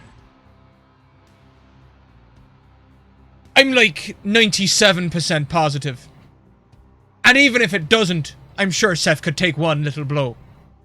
I will say, I would like to know, what does the Shadow Blade look like? Because we know what the spell description says, but when Skuka creates this in his mind, how rock and roll is this blade? I guess is a better question. So it sort of looks like a cross. Oh my fuck. Okay, so it's the length of a bastard sword, but as thin as a needle. With like a pommel, with a forked, like wide pommel that's got like 2 little spikes on it. Is it like pure shadow, or is it like that like inky purple? What kind of hues are we going for? It's like cigar smoke. 1.5 hand hilt. So, Cicera, you are handed a massive shadow blade. Well, okay then. Are we really doing this? I think we're doing this. All right. Cicera, roll me some initiative. I'd like to roll initiative as well. Okay, roll initiative. I'd also like to roll initiative. Okay, everyone who wants to get in on this, roll initiative. Dope. Can I throw an advantage on my initiative as well? Can I do that? Yeah, sure, why not? Damn it. Cool. Bubbles, what did you roll? 14. Cool, let me... You know what, I quite like this. A 14, cool. Cepheus goes first. Don't actually know how to play Cepheus. Here we go. You mean like you just uninvitedly overtook a body and you don't know quite what to do with it? That's me, You the DM. bastard! I don't know how to play Cepheus. I didn't think y'all would try to fight him. So here we are. I'm sorry, Zelda. Well, Cepheus is going to do something that Cepheus normally doesn't do. Cepheus is going to rage. So, cool. So you see, like, you can't tell if it's whether or not because of the heightened sort of arcane nature of the tunnel you're in, but when you see Cepheus almost grow in size, muscles tense, and there is almost like red smoke that starts to ring his eyes as it goes blood red and pupilless. And Cepheus grips the handle of his battle axe and takes a big old two-handed swing. I think I have rage. And did Zelda add the spell I gave her? No, she didn't. Cool, I'll have to look that up. Sphinx donates an automatic success to me and an automatic success to Cicera with the message, Thank you, Sphinx. kick his butterfly. Kick his butterfly. Okay, cool. Yeah, it's not a he. War has she pronouns. She, they pronouns for war. Yeah. She, they. Thank you. Seth is a he, but we're not fighting Seth. Yes. Important distinction. We're fighting war. Yes. Biggest attacker is Susira. Does a 19 hit you? 19 does hit me. Okay. I have to pull up this cantrip. Hold on. Well, that's 2 rage plus 13 slashing plus 1d8 for booming blade, which I don't actually remember what it does, but I believe it's 1d8 thunder damage on top, and then if you move, you take 2d8 thunder damage. I believe. I will look it up in between turns. I think it's I take extra if I move or something like that. Yeah, you take 1d8. 15 right now, right? Plus. So you take 15 slashing and 2 thunder. And I will just say that's their turn because honestly I don't know how to play a barbarian. I've never played one. So that is War's turn. That's it. You it's interesting, Susira. You fought your brother before. You've sparred together. This is different. When Cepheus hits you now, not only do you feel that extra anger behind that strike, there is a sudden crackle of energy around you, and this sort of shimmering field of like this crackling red energy just around you. You're sort of threatening, like almost lashing at your form, like a cocoon. Oh wait, Zelda just said there's 2 attacks. Zelda told me there are 2 attacks. There are 2 attacks. Cool. I knew that. I wasn't going to tell you. Does the 24 hit you? Let's do the math. So that's another 16 slashing damage. No booming blade this time. I believe I told Zelda that she could cast it, or that Cepheus. I told Zelda that Cepheus could cast this despite being in a rage, but I said it was only applied to like the first attack.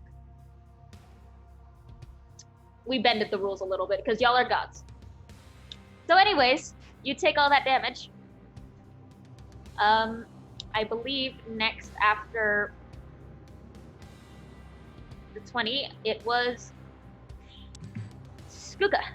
You're up. I would like to hold my action for the next time Susira gets hit.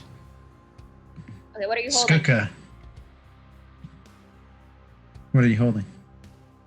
My action will be to get in the way of the hit.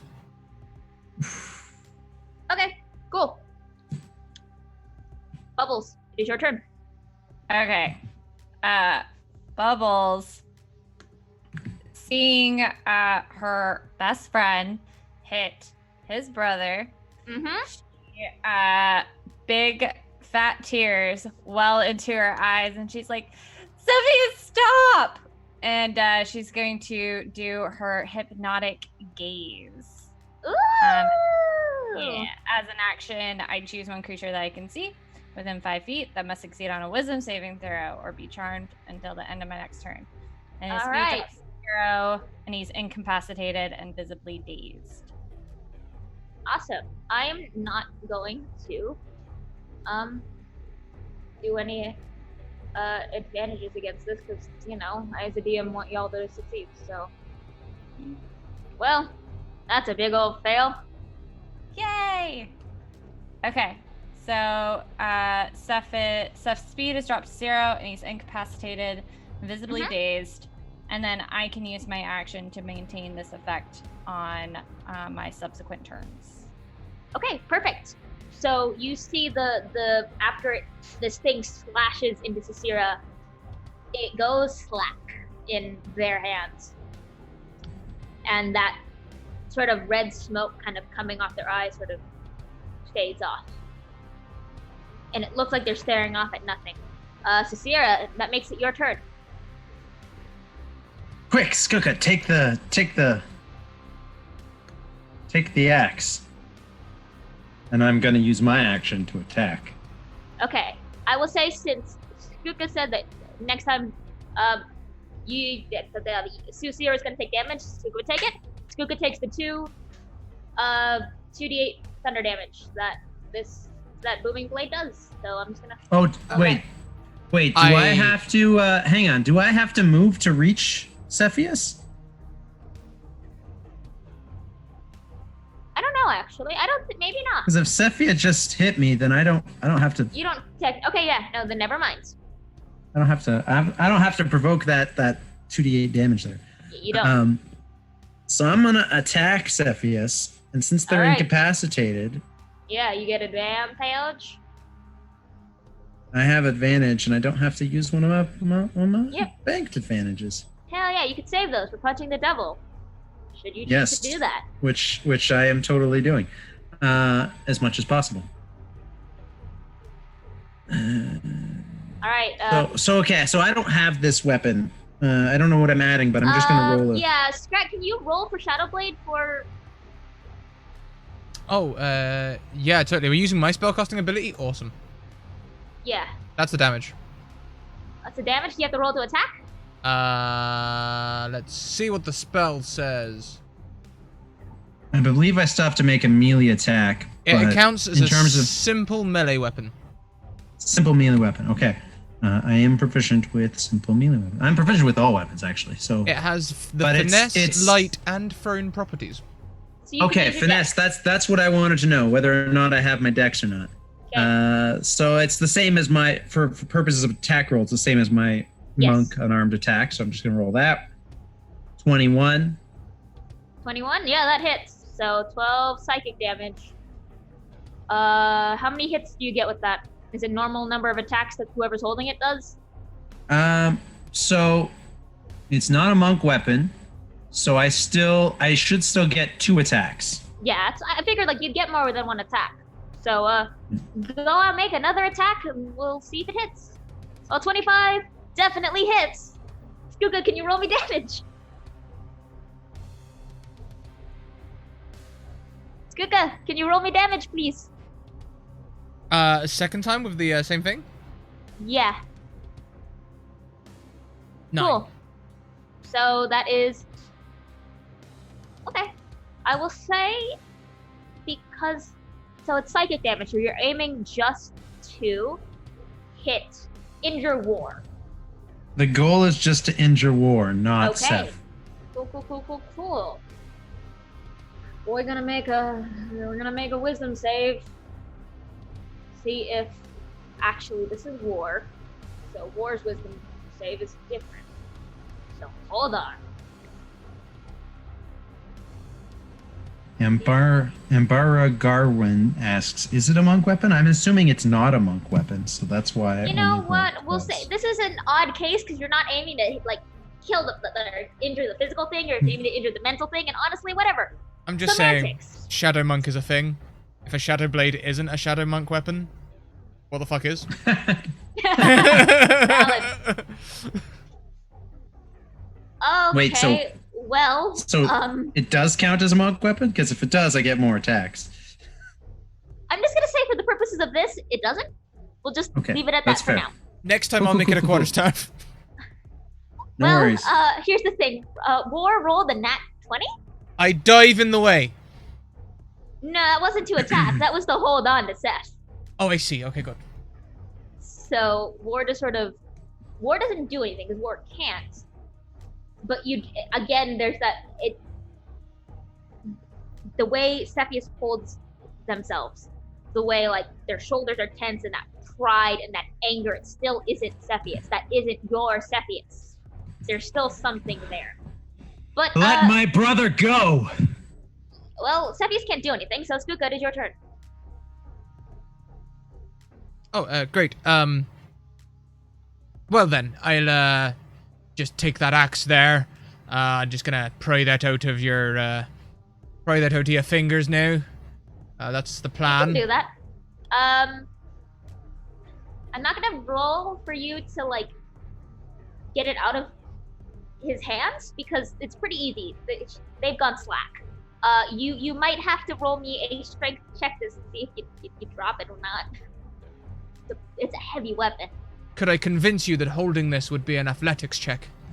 Yeah, sure. Nyeh. Yeah.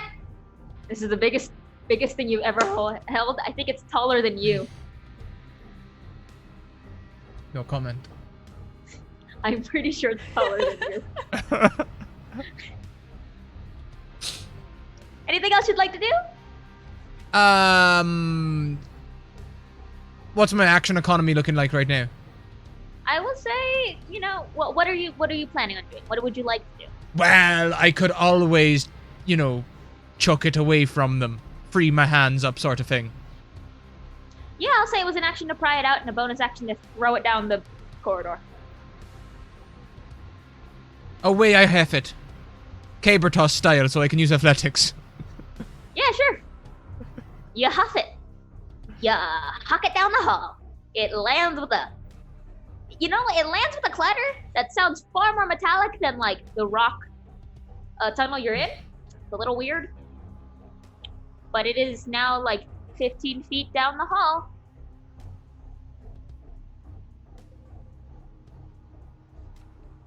Anything else? I've run out of actions. Cool. No, I've run out of actions. Okay. Bubbles, that makes it your turn. I'm going to use my action to keep up my hypnotic gaze. Do I get to roll another save, or...? It says you maintain it if you use your action. Cool. Then, yeah. Cepheus is still incapacitated. That means it's Susira's turn. Okay.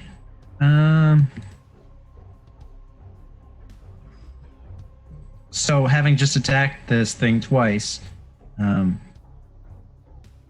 there any way for me to confirm that I am hurting War and not my brother? It's pretty easy to tell. I'll give you this much. When you strike at it with the Shadow Blade, when it hits, it passes through Cepheus' physical form without leaving a mark. Then let's do this again. Do it again.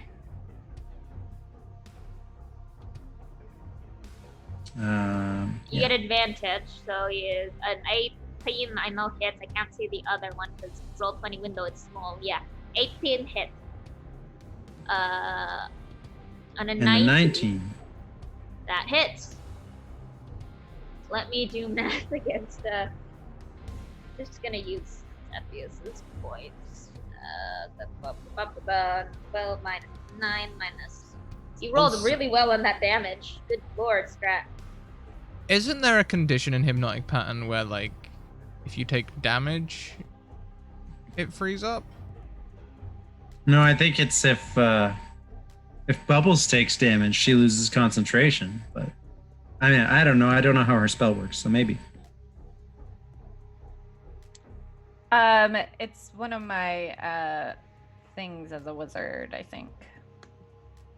Wait, Scrat, are you trying to say that if Cepheus takes damage while under Hypnotic Pattern, they get distracted and take actions again?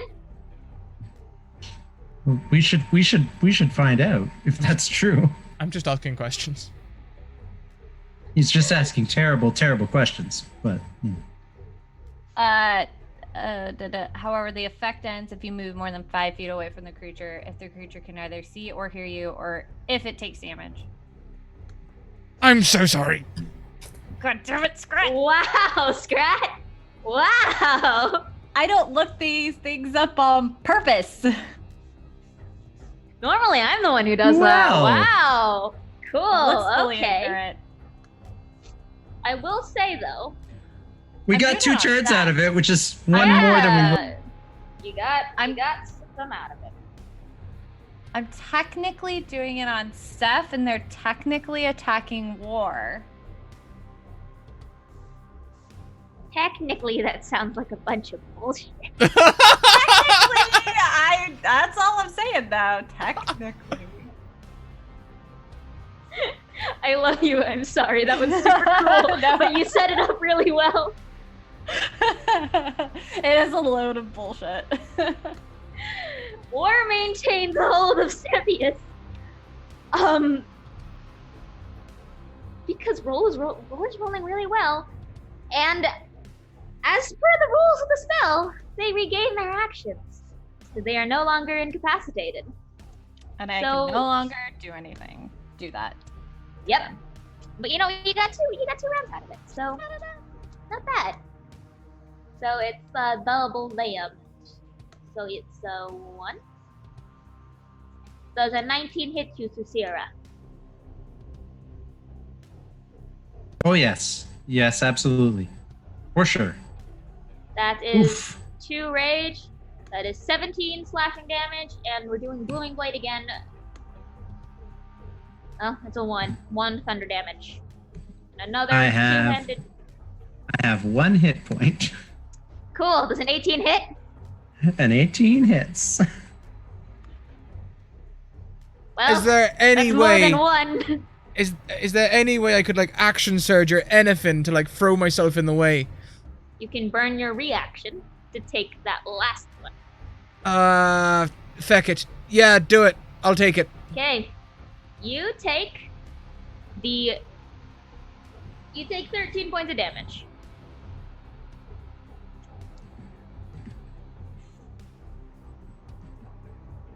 Really, you shouldn't pick a fight with War.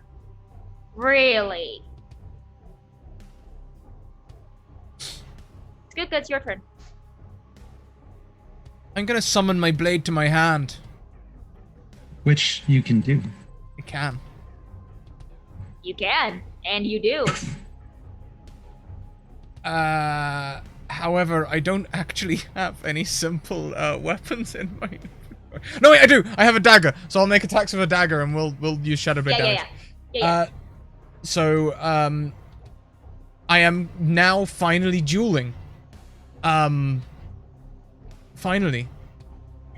Is Cicero within 5 feet? Yeah, I sure am. I am. Great! You're Sweet. in a hallway. Y'all are super close together. I'd like Yeah. to burn an auto success for my first attack. Okay.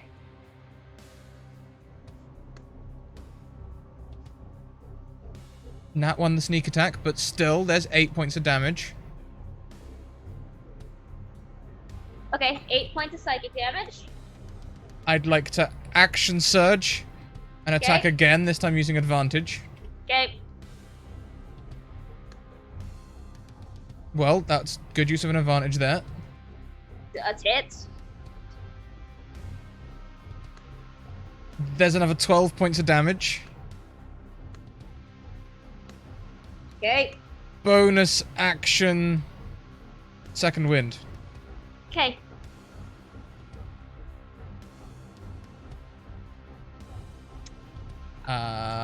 Roll me that hit points. Plus my levels in fighter, which is 3, so 8. Okay, cool. You get 8 hit points back. Boobles, it is your turn. Okay. Actually, wait. Before you do that, I forgot I have to roll and see if War maintains hold because they took psychic damage.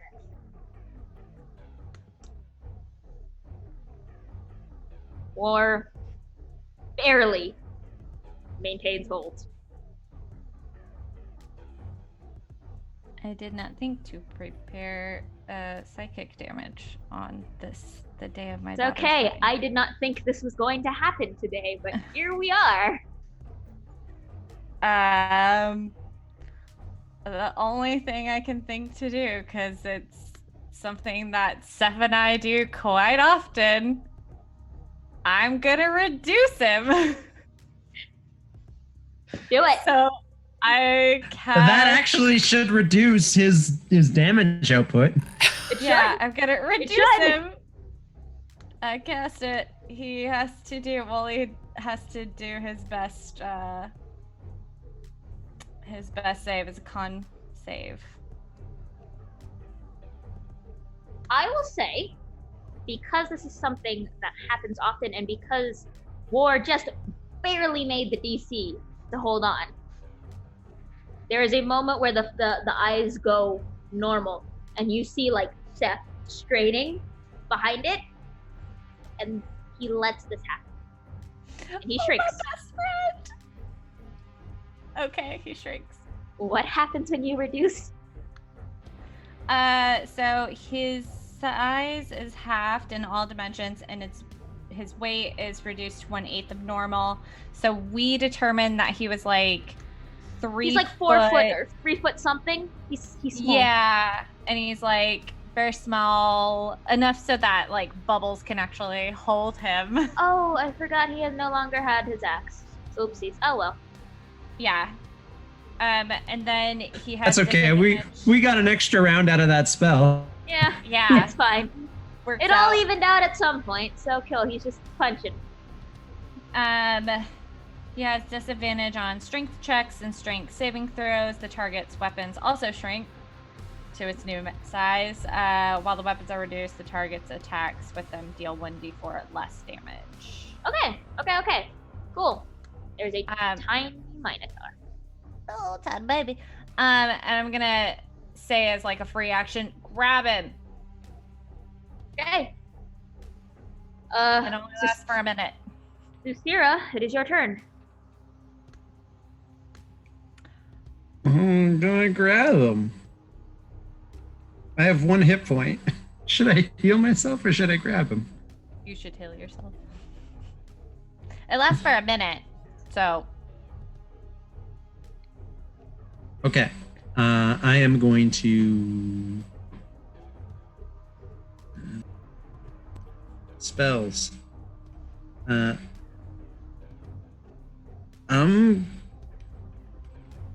you gonna do? What you gonna do? What you gonna do? I can cast Sanctuary on myself. Okay, you can do that. No, I'm gonna cast Cure Wounds on myself. Okay, you can do that. And heal myself for 5. I'm sorry, Zelda's in chat right now. I know, it's great. Also, I would like to remind everyone that since Seth is now small, Mac now has to do War's voice small. That is established canon that Seth's voice goes small. Yes, I agree. Alright, y'all, we're about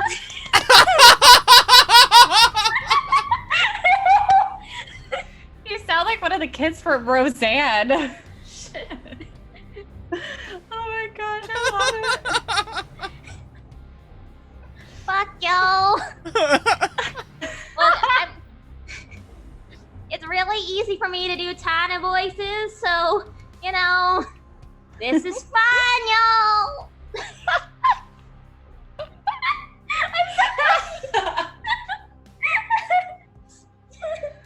Sorry, Cecilia, you healed yourself. Is there anything else you do? I don't have a lot of bonus actions.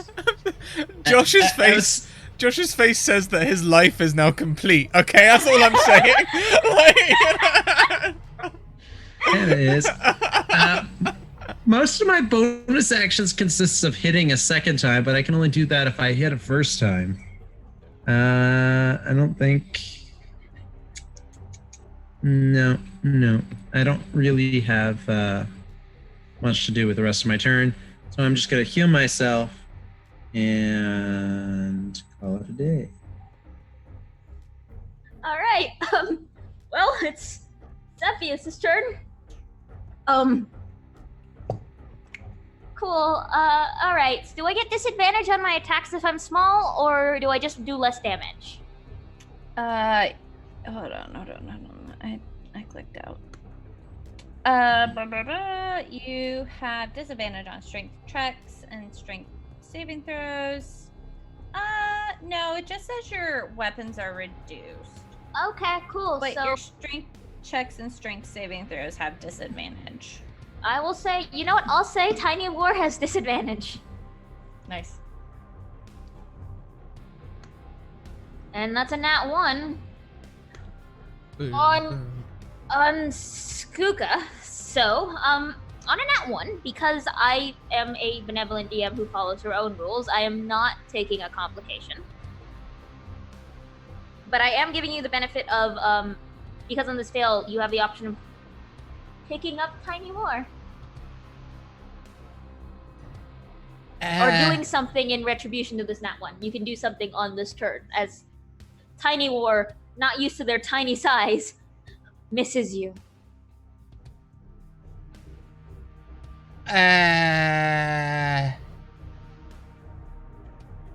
You could just stab again if you wanted.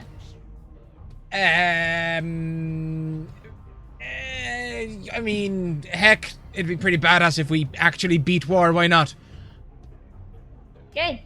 I have a question You as want well. an advantage. Yes. I was gonna say, my question is actually relating to that. Are we in dim light or darkness? You are in slightly above dim light. Okay. My Shadow Blade Why? gets advantage in dim light or darkness. Cool. Well, you are in dim light, so yeah, do that advantage.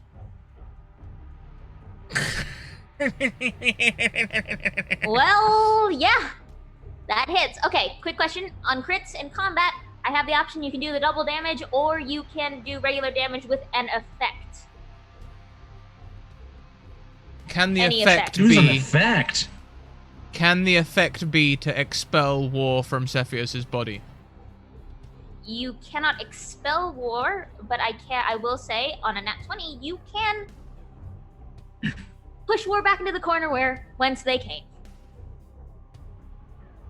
I do normal damage, and I do that. Awesome. Why don't you describe to me how this looks? Well, since they literally run into me, I sort of panic, and I make the Shadow Blade shorter. So it's almost looking a lot similar sort of size to the wine bottle in my other hand. And I just let them sort of run onto it. Cool. And there is a moment where there's a flicker, and a moment where that red light goes out. And then Cepheus slumps to the floor. I rush over to my brother if Yeah. we're out of initiative order. Oh, hey, look at that. You did just enough damage to reach the cap. So Cepheus is unconscious. Oh. Is he like actively dying? I don't know. Is he actively dying? Nope. I am using No, lay he on succeeded. hands. I'm using lay on hands I figured. and giving Seth 5 hit points. Okay, Cepheus has. I will say, hi Zelda, you're not going to return to a body with 5 hit points, but I will just say you do enough to stabilize Cepheus after the intense mental strain he just went under. He is breathing. He is alive. He is also very unconscious, but more like a sleeping, like he's taking a hard nap. I'll give him another 15. I mean, You don't He's still have gonna to. be, I think, knocked out. Well, yeah, yeah, he's still because gonna be knocked for, out. for story reasons, I'm giving him another 15. But Okay. Well, yeah, you have I get that. I get that he's gonna be knocked out as long as Zelda's not here. But I'm giving him another 15 of my lay on hands. He looks slightly better. Like you could see, actually, like he had like his face had gone pale, and there were like beads of sweat kind of dripping on the side of his face. When you pump that into him, he looks better. He looks like he's breathing a little easier. He doesn't look like. It's almost like he's sleeping easier. Before, it looked like he perhaps was having a nightmare and was wrestling with something in his sleep. Now it looks like he's dreaming more peaceful. And another one of these for myself. Cool. 3. Okay, I get That's- back another 3 hit points. really not the best, is it? No, I could have rolled better than 3. That's for sure. That's okay. That's okay. I have will 9 say- hit points. I will say also, because you did use Reduce, and we did house rule that you have a special version of Reduce that you use with Cepheus to make him stay small for longer than a minute. Cepheus stays small. He goes over my shoulder. And he does. Teeny tiny And- Cepheus goes over your shoulder. And his axe is in my other hand. Yep. Which is also, I mean, It wasn't. He wasn't. They weren't holding it. okay. So the axe Okay. is normal size. The axe is still taller than Skuka. Yeah. No, Skuka would have. Yeah, I'm gonna carry the axe and Cepheus. I'll be fine. I can carry Cepheus. I've done it before. If you need me to. But I Look, think you got it. so Sarah, I'm fairly sure that this blade would only really have hurt War. I'm like I say, I'm like 95% certain.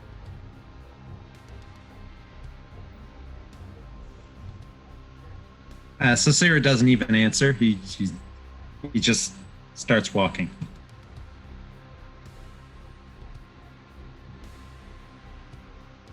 Tunnel is silent. Bubbles will follow. And she'll kind of give Skuka a look that's kind of like,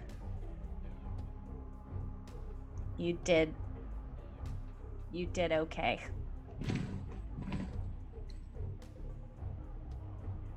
Skuka's not gonna push his luck.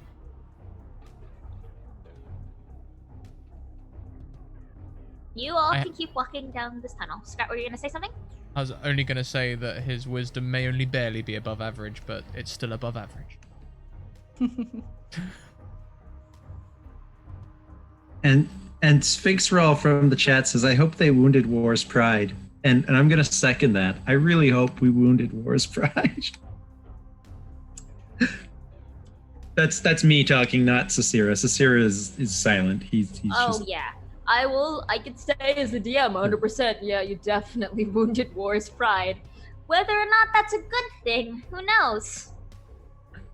Hi, Raiders! Welcome, Raiders! Hi, Thank you so much Raiders, for the welcome. raid! Jess, it's wonderful to see you. And you can walk down this tunnel. You can see Bubbles and Sierra. As you walk along, you can see that light that you had seen earlier at the end sort of grow a little brighter. It isn't like sunlight. It is more like blue. Roll me a perception check, both of you. Skuka, you're in the back. You can roll me a perception check, but it'll be at disadvantage. That's a 7. 21. A 5. A 5? Okay. Don't worry, I'm concentrating far too much on this wine bottle back here. Are you drinking it, or are you just concentrating on it? Do you know when you're drinking, but you're not really drinking? No, I don't. Like when you're sort of just like taking small sips and wetting your whistle, but not really gulping it.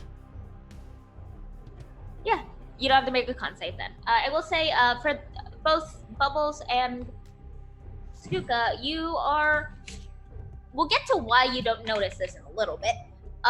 Tasira, as you walk along, you can see that this blue light, it's shimmering like water. Like, you know, when moonlight hits the ocean and it sort of ripples. That dark blue, whitish light that reflects off the sea. It's reflecting off something. Okay. I take note, but I... Hold on, I can change the music in a bit. Let's start with Skuka. As you kind of nurse this wine bottle, there is a voice in the back of your head. Oh God, she was so annoying. Thank you. So you didn't get on with her, I take it? None of us, yes, no. She's got a bit of a... She thinks she's smarter than us because she's war, so she plans things, and the rest of us are just sickness, famine, death. We do what we want. We don't have any logic to what we do. She believes she does. Thank God you fucked her real bad.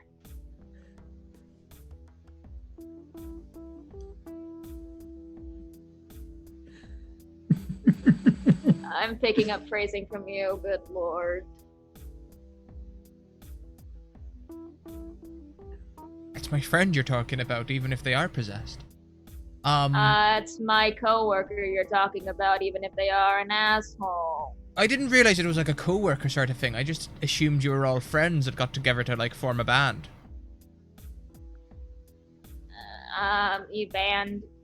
Okay. You know when you form a band and then you don't like each other, but you want to keep the group together because for the sake of the bands, that's kind of what we are. Yeah. Did you have the whole fifth horseman thing? Did he leave because of artistic differences? No, not really. There was a little scuffle with pestilence for a while. It was like pollution. It was an identity thing, but pestilence suck. Alright, well, it's just a fleeting thought. I thought maybe it might have been like the Beatles, like maybe the four of you got famous and one of you got left behind or something. No, not really. It's just been us four for eons and eons and eons and eons. See, you're saying that. It sounds like eons could have been a fifth horseman right there. Clearly, he's got something over all of you already. Does it work on a belief system? Like, if enough people believe in something, do you guys just appear? Or... Like, I'm learning all sorts of things right now. I didn't really believe in anything. You really want me to do a lecture on theology with you right now? No. That's what I thought. Which is good, because I'm really not the one you should ask for a lecture on theology.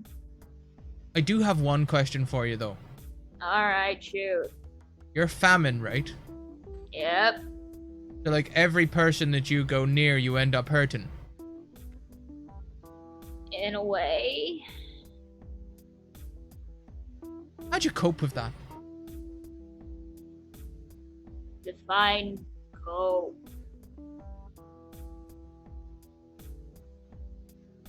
What makes you carry on possessing the next day? You accept it after a while. It's just who you are. At some point, you realize that you are meant for ruin, and you accept it. Leaves a dry taste in your mouth, but it is what it is. Well, that's a solid big yike from me. I never said I was good at coping. Well, excellent. Actually, that does make me feel a little better, actually. The fact that the gods have the same problems as mortals. Kinda cool. Oh, fuck. That's a lyric. Scritch's gonna grab out his little black book. Have fun. I'm here whenever you need it, pal. This is weird. And Famine goes silent. Famine has some thinking to do.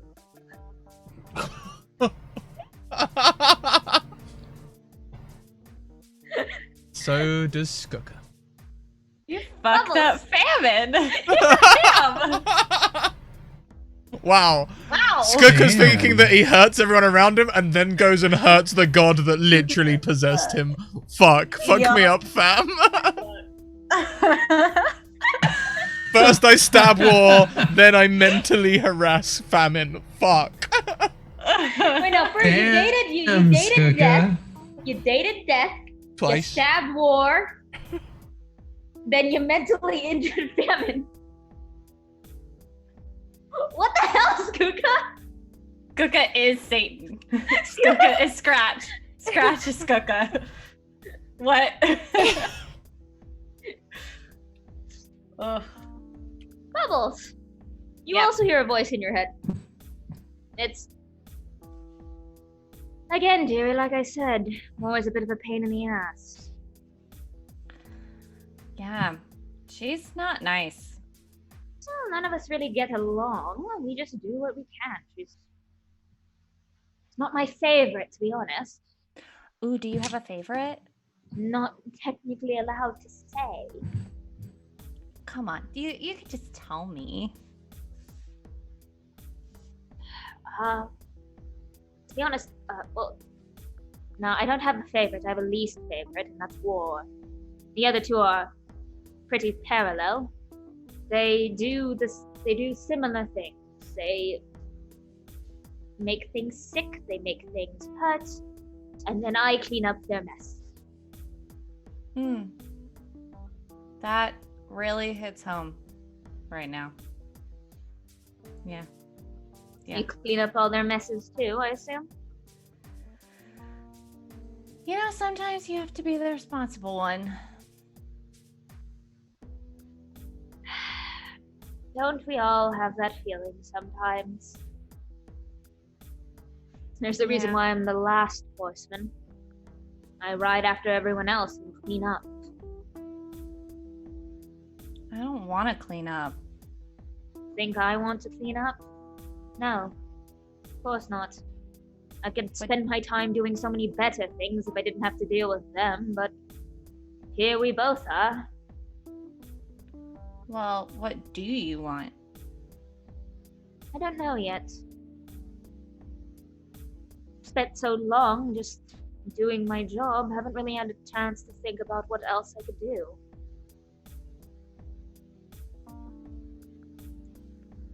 Yeah.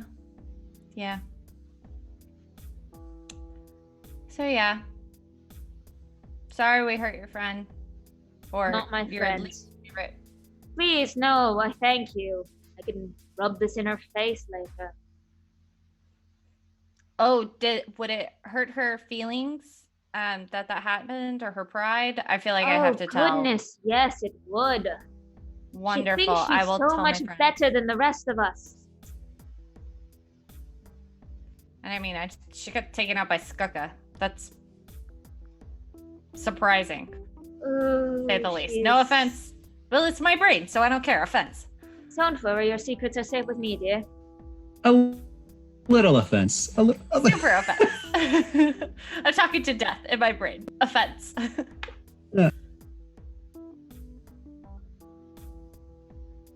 Yeah, I'll definitely tell Cicera though. He'll be happy. I'm sure he will. That's quite honorable that you care so much about your companions. Yeah, I don't have very many friends, and I haven't really ever had friends, and that was honestly one of the things that my patron, that's kind of one of the things that she promised me, was to get me friends, which I technically have now, but I don't know if she was even. I mean, really, did she lead you to Cepheus, Cicera, and Skook? Was that you? I mean, technically, I got assigned Cepheus at work because I'm his tutor. So I mean, not really. I got the job before I even met him. See? You are far stronger than you believe. And if you are willing, I would happily join that circle of friends, small as it may be. Well, thanks, Steph. That's pretty cool. I told you, I chose you for a reason. I do not choose my companions lightly.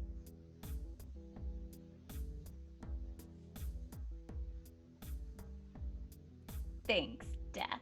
And thanks for getting us out of the cavern. Yeah, I told you. I'm here to help. And if you were stuck in there, then I would be stuck in there too. So, mutual benefit.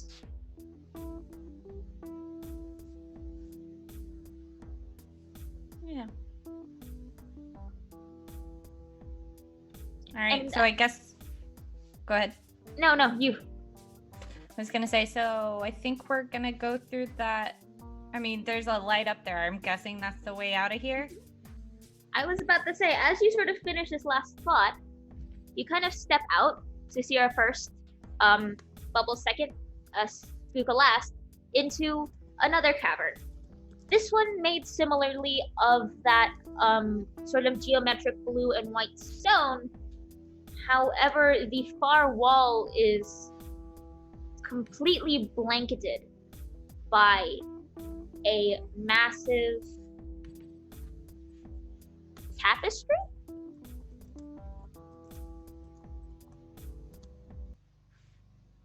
It's a massive swath of cloth that just seems to wind upwards and upwards into a dark abyss that you cannot see the ceiling of. A swath of cloth that just sort of different colors, and you can see images. If you try and focus on one, you get like a flash, like a memory almost. But as a whole, the picture is incomprehensible.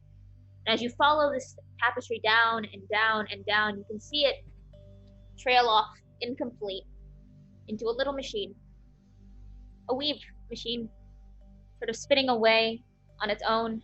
And in the center of this room, this cavern, you see a well.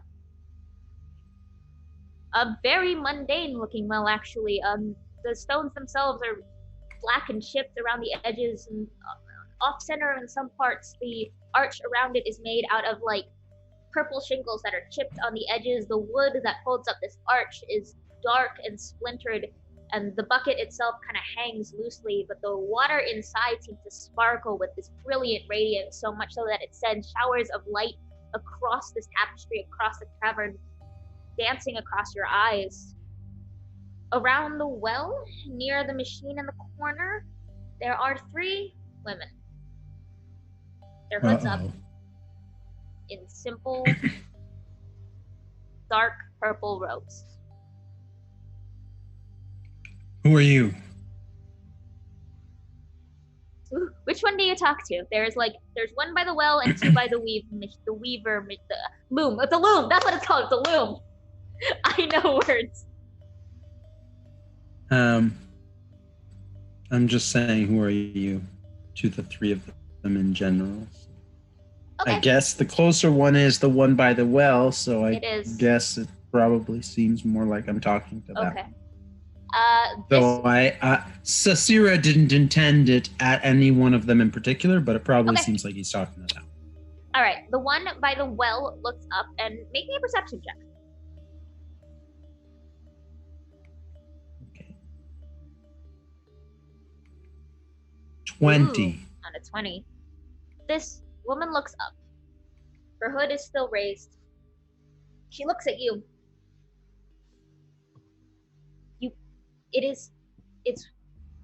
She looks old, and then she looks young. She looks like a baby. She looks like a teen. She looks like a young woman. Looks like a young adult. She looks like an old woman, a crone, and then back again to a teen. It's an ever-shifting landscape on her face, wrinkles that crease and uncrease. It's impossible to place her age, but what stays the same are these brilliant gold eyes that sort of bear into you. What brings you here? Where's here? What is this place? You have found the well. Zoel? And Sasira, as he says this, kind of inches towards the well to peek over the rim of the well. Ooh, okay. Make me a wisdom saving throw. Oh boy. Ooh. 9. Okay. Sasira, Uh-huh. what is your biggest fear?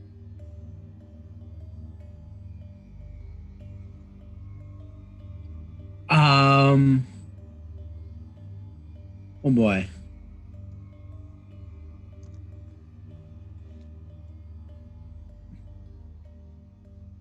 If you want, we can come back to you as we see. Probably, I'm gonna say probably losing Seth. Okay. Yeah. You look into this well, and as the light, you look down, and for a moment you see this inky black water that sparkles from deep within with this moon-like radiance. And as that radiance dances across your eyes for a brief second, you find yourself standing somewhere else. The edges of this image sort of shimmer in and out of existence like the edges of a photograph. It is not a memory you know. but it is something that is inherently familiar. It's a funeral. You are wearing black. There is a coffin at the end of the room, and on top of that coffin is a picture of your brother. No. What is this? And I had Seth on my shoulder, but he's gone now, I'm assuming. It feels like he's gone. It feels like you have suddenly disappeared somewhere else.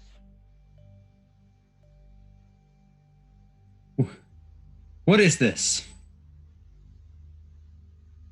Are there people around in this vision I'm having?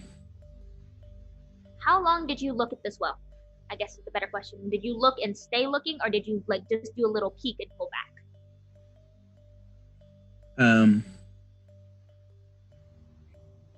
Let's say he looked and stayed looking. You hear that woman's voice echoing from somewhere you can't place. This is the well. This is the home of everything that can be, has been, will be, is. I take a step back. And you take a step back, and you feel the comforting weight of your unconscious brother on your shoulder, and you are suddenly standing back in this room. And the woman is looking across from you in that ever-shifting landscape of features, but of constancy of those golden eyes, looking at you curiously. You take that back. You take it back right now. That was not real.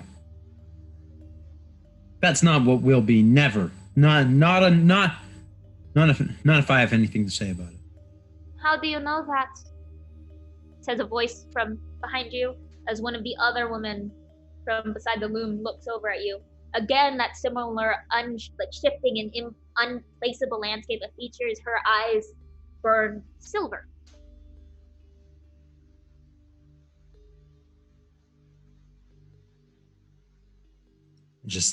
I just know. I have faith. We have a lot of things. Faith is not one of them. She sort of gestures up at the loom, and again you can see an incomprehensible wall of patterns, but as you look, as you get those little flashes of moments and memories, you can see there is somewhat of a pattern to it, as the loom sort of moves on its own. Faith has not gotten us here. You would not be here if our faith and our trust in patterns was true.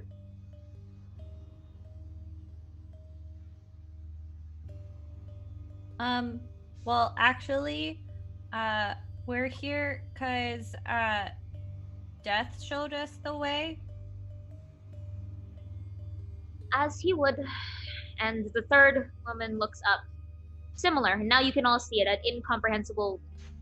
All three of these women, you cannot place their age, you cannot place their face shape, you cannot place their identity really, but like the others, her eyes burn constant. These are bronze.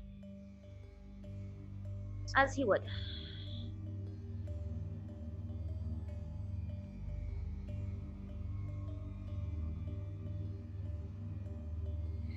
I put Seth down for a second. Do you want us to help him? Asked the one with silver eyes. Help us how? We can heal him. We can heal you. What are you looking for? A way home? Roll me a persuasion. Okay.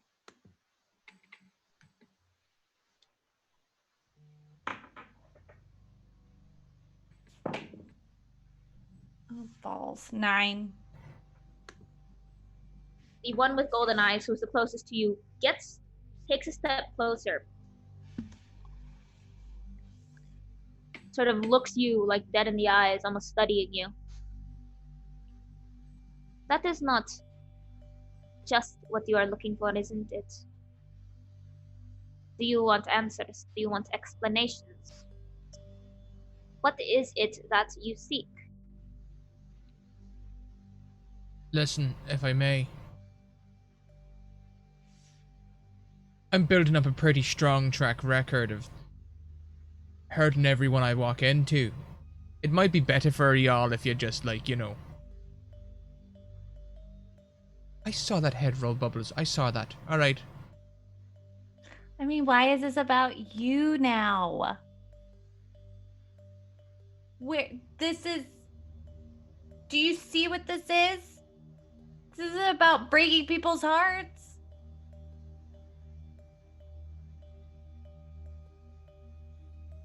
What is it about then? I just Is want it- to go home. We can't help anybody. We just let this That's play not out. true. They said they can help Seth. What did you mean by that? Well, What did you mean by help Seth? we can... We cannot remove what has happened to Then any what good one are of you? We can help you stop them if that is what you desire. We can also give you a way to find them and join their side if that is what you desire. We can show you to where the answers that you seek. We can tell you what might happen and what might be, but we cannot guarantee any certainties. How do I punch old Scratch and have it really hurt him? Can you tell me that? We cannot tell you, says the one with bronze eyes now. But we know where you can find answers. So it may not be where you will want to go.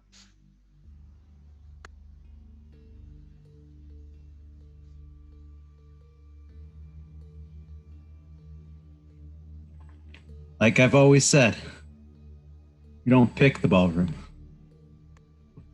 Tell me. And all three of them sort of gesture to the well. I have to go in there.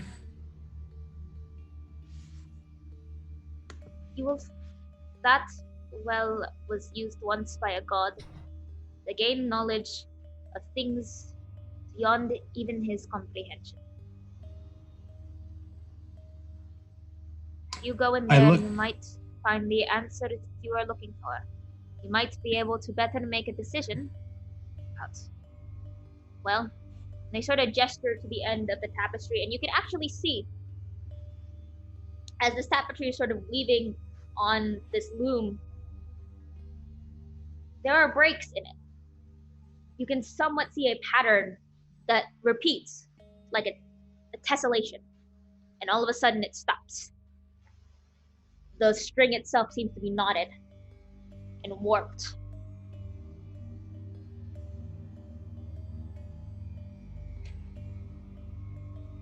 I look down at my brother, who I've put on the ground, and he's sleeping soundly, I assume. He is sleeping soundly. And then I look at my friends Skuka and Bubbles, and I say, if I don't come back out, promise me you'll take care of him. Could we all go? There is nothing stopping you, says the one with silver eyes. Yeah, you shouldn't go by yourself. We go as 4. Are you sure? That's what Seth would have wanted. Seth doesn't want you to go by yourself. I don't think Seth would want you to go at all, sir. Probably right. There's a lot of things that happened today that Seth wouldn't want.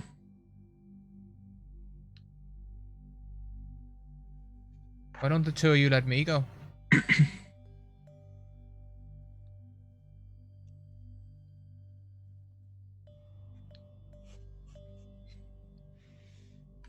I turn to the old ladies and I say, Is it dangerous in there? It is as dangerous as you make it, says the one with gold eyes. Bubbles is going to walk towards the well, and Bubbles is going to jump into the well. No! Tackle! Tackle, tackle, tackle! Okay. Yeah, I also would like to hold her back. Cool. Can I do something in reaction? Can I Misty Step? Yeah, you certainly can. A Misty Step. And you Into the well. Into the well. I messed up my accent and it's going to haunt me forever. The well. The well. The well. God damn it! It should have been me. Why did she go in there? More than one of you can go into the Skuka's well. already diving in after. Okay. Skuka, you dive into the well. Sistira, you are left with the unconscious body of your brother on the edge of this well. Well, we're going in. I turn to my brother, I pick him up, and I say, I'm really sorry for doing this without your consent. I think it's what he would want, so going in. And you too can jump into the well. Everyone, make me wisdom saving throws. Good grief. Do I want I'm to burning use an advantage. advantage? Y'all have got tons of advantages. Okay, Oh, I I'll burn know. an advantage. I know. I also now know who they belong to. 18. 18. Yeah, boy. I rolled an 11. 14. 14 and 11. 18, 14, and 11. Okay. This feels so weird because I normally am the one to spend all of those advantages as soon as they come in, but I want to knowing use it on Satan. that there's an old Scrat out there, knowing Old Scratch. It's- There's an Scratch. old Scratch. Scratch, there's an old He's out there. Scratch. Old Scratch is out yeah. there. We're coming I for really you, want to old use these on Scrat. Satan. We're gonna punch you in the face. I'm gonna punch a Scrat. It's coming. Okay. Fascinating. So, as you enter this well, Bubbles, you jump in first. And you feel like you should hit water. But you don't. Instead, it almost feels like the ground itself, you are falling vertically, and then you're falling horizontally, and then you're on your feet.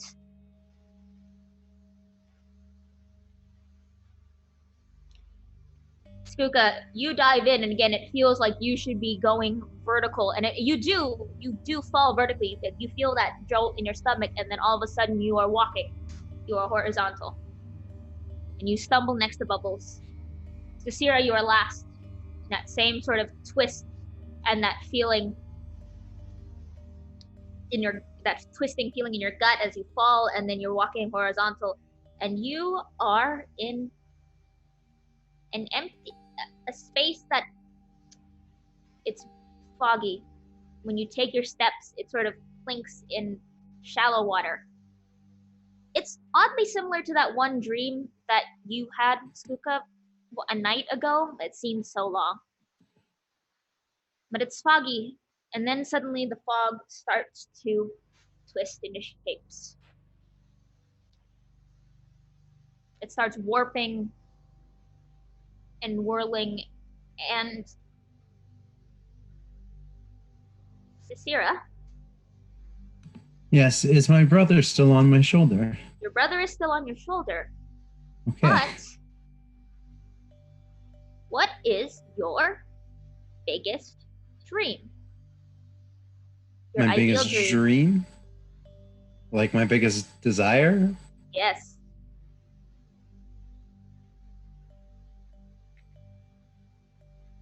Sisira just wants to be a dancer.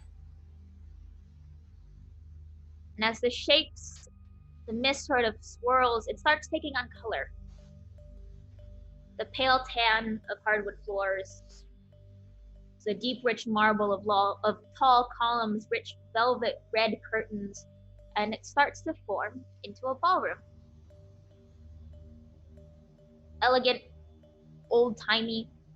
There are chairs along the side, those lacquered dark wooden tables and chairs, and an empty dance floor and a brilliant golden chandelier above you, sparkling with light. And there is music playing. Faint, faint classical music.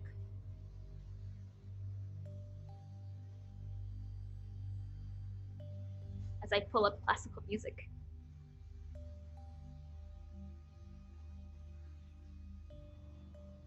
What do you do? Hello. All of you see this.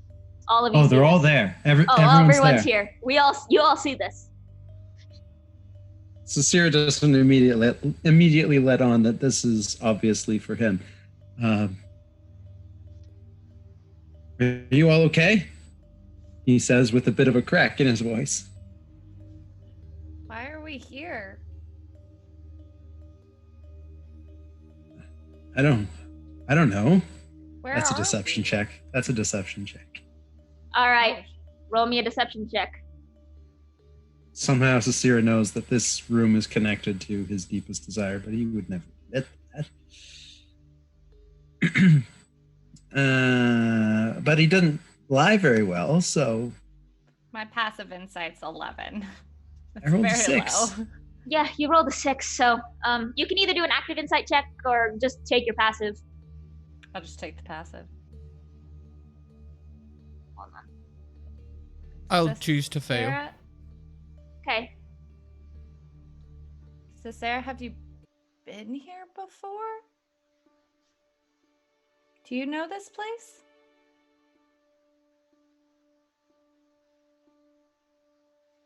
This is a dance hall that is located about 6 blocks away from where Seth and I grew up.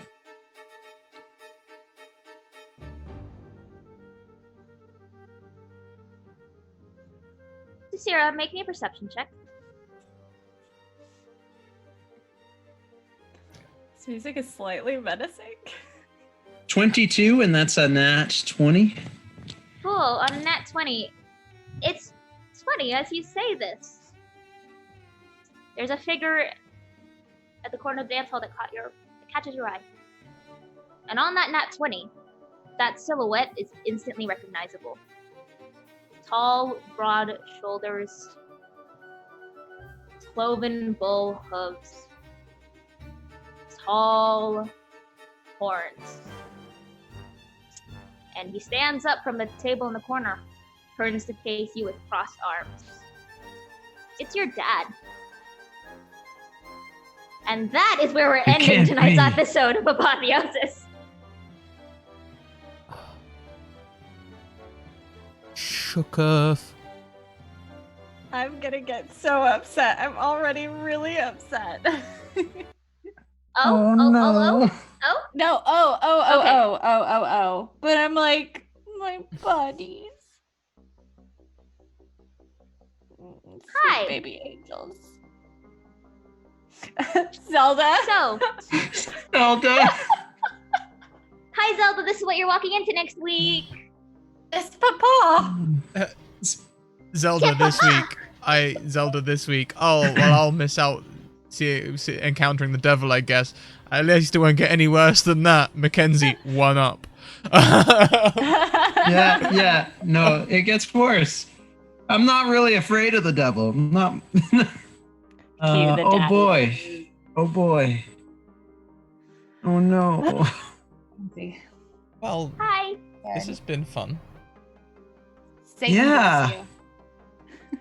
Oh goodness. I would like to point out to everyone who isn't watching, I might have changed my name in Zoom chat a couple of times. The first time was Father of Lies. The second time was I'm sorry, parentheses, I'm not sorry. Nope. Boy. Oof. I love you. Ilya Woo.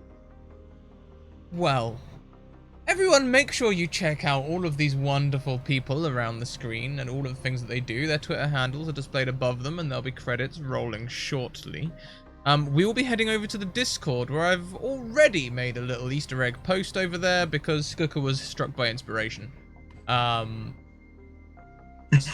Really? I'm gonna have to go look that up. The Discord link... Oh, go on.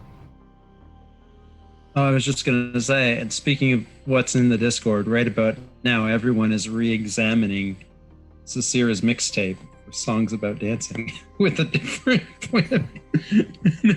Go on. Oh, hell yeah.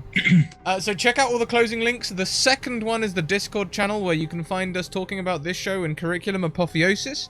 Also check out our Twitter, YouTube, all the other fun places that you can interact with us and our community. We love getting people into D&D, so if you want to get into D&D, send me a message and I'll do my best. We have sponsors, Bird in the Storm Publishing and Mage Hand Press. Please check them both out. They are wonderful and they make this all possible. And also, yeah, that's all the thing. Before I forget, is it possible to donate an advantage to a specific NPC? Hell yes.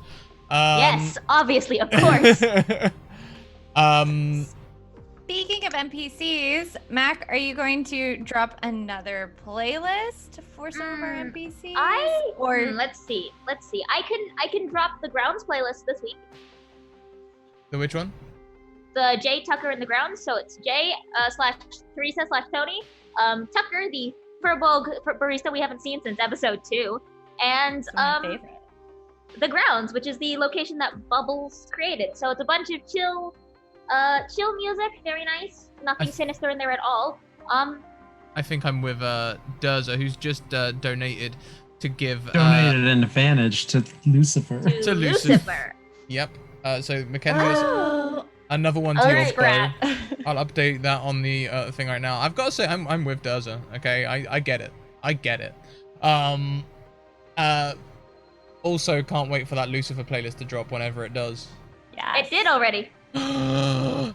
It was the playlist last week. Yep, I've been listening to it all week. Fuck me up, fam. It's the World Breakers one?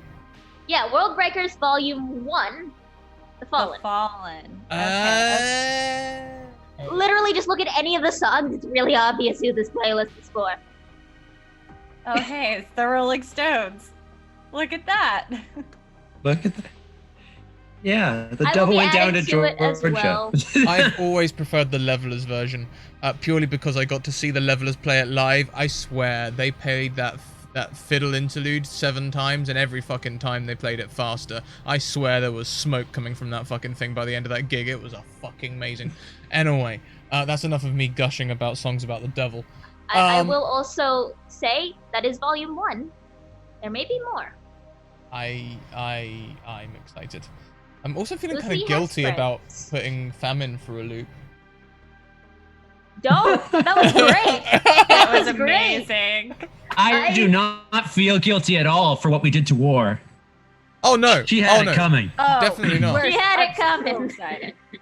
She only had herself to blame. I'm totally down with that, but like I feel like Famine was just trying to be, like, help me out and be a nice guy, and I was like, hey, yeah, help yourself to all my stuff. You know, you want cookies, have cookies, but hey, have you considered how much of an asshole you are? Like, Let me fuck you up real quick. Whoops. Anyway, we're gonna roll the credits. Y'all enjoy the credits. Our raid cry is Into Zewell. into Zawel. We are going on a raid. Come with us. Light up their chat. They'll be grateful for the viewers, I am sure. We'll be back next week with more Apotheosis. We'll be back tomorrow with more shows, starting with Redwall at 1 p.m. ET. So hopefully we'll see you then. Good night, everyone. Keep on evoking emotions. Bye! Bye.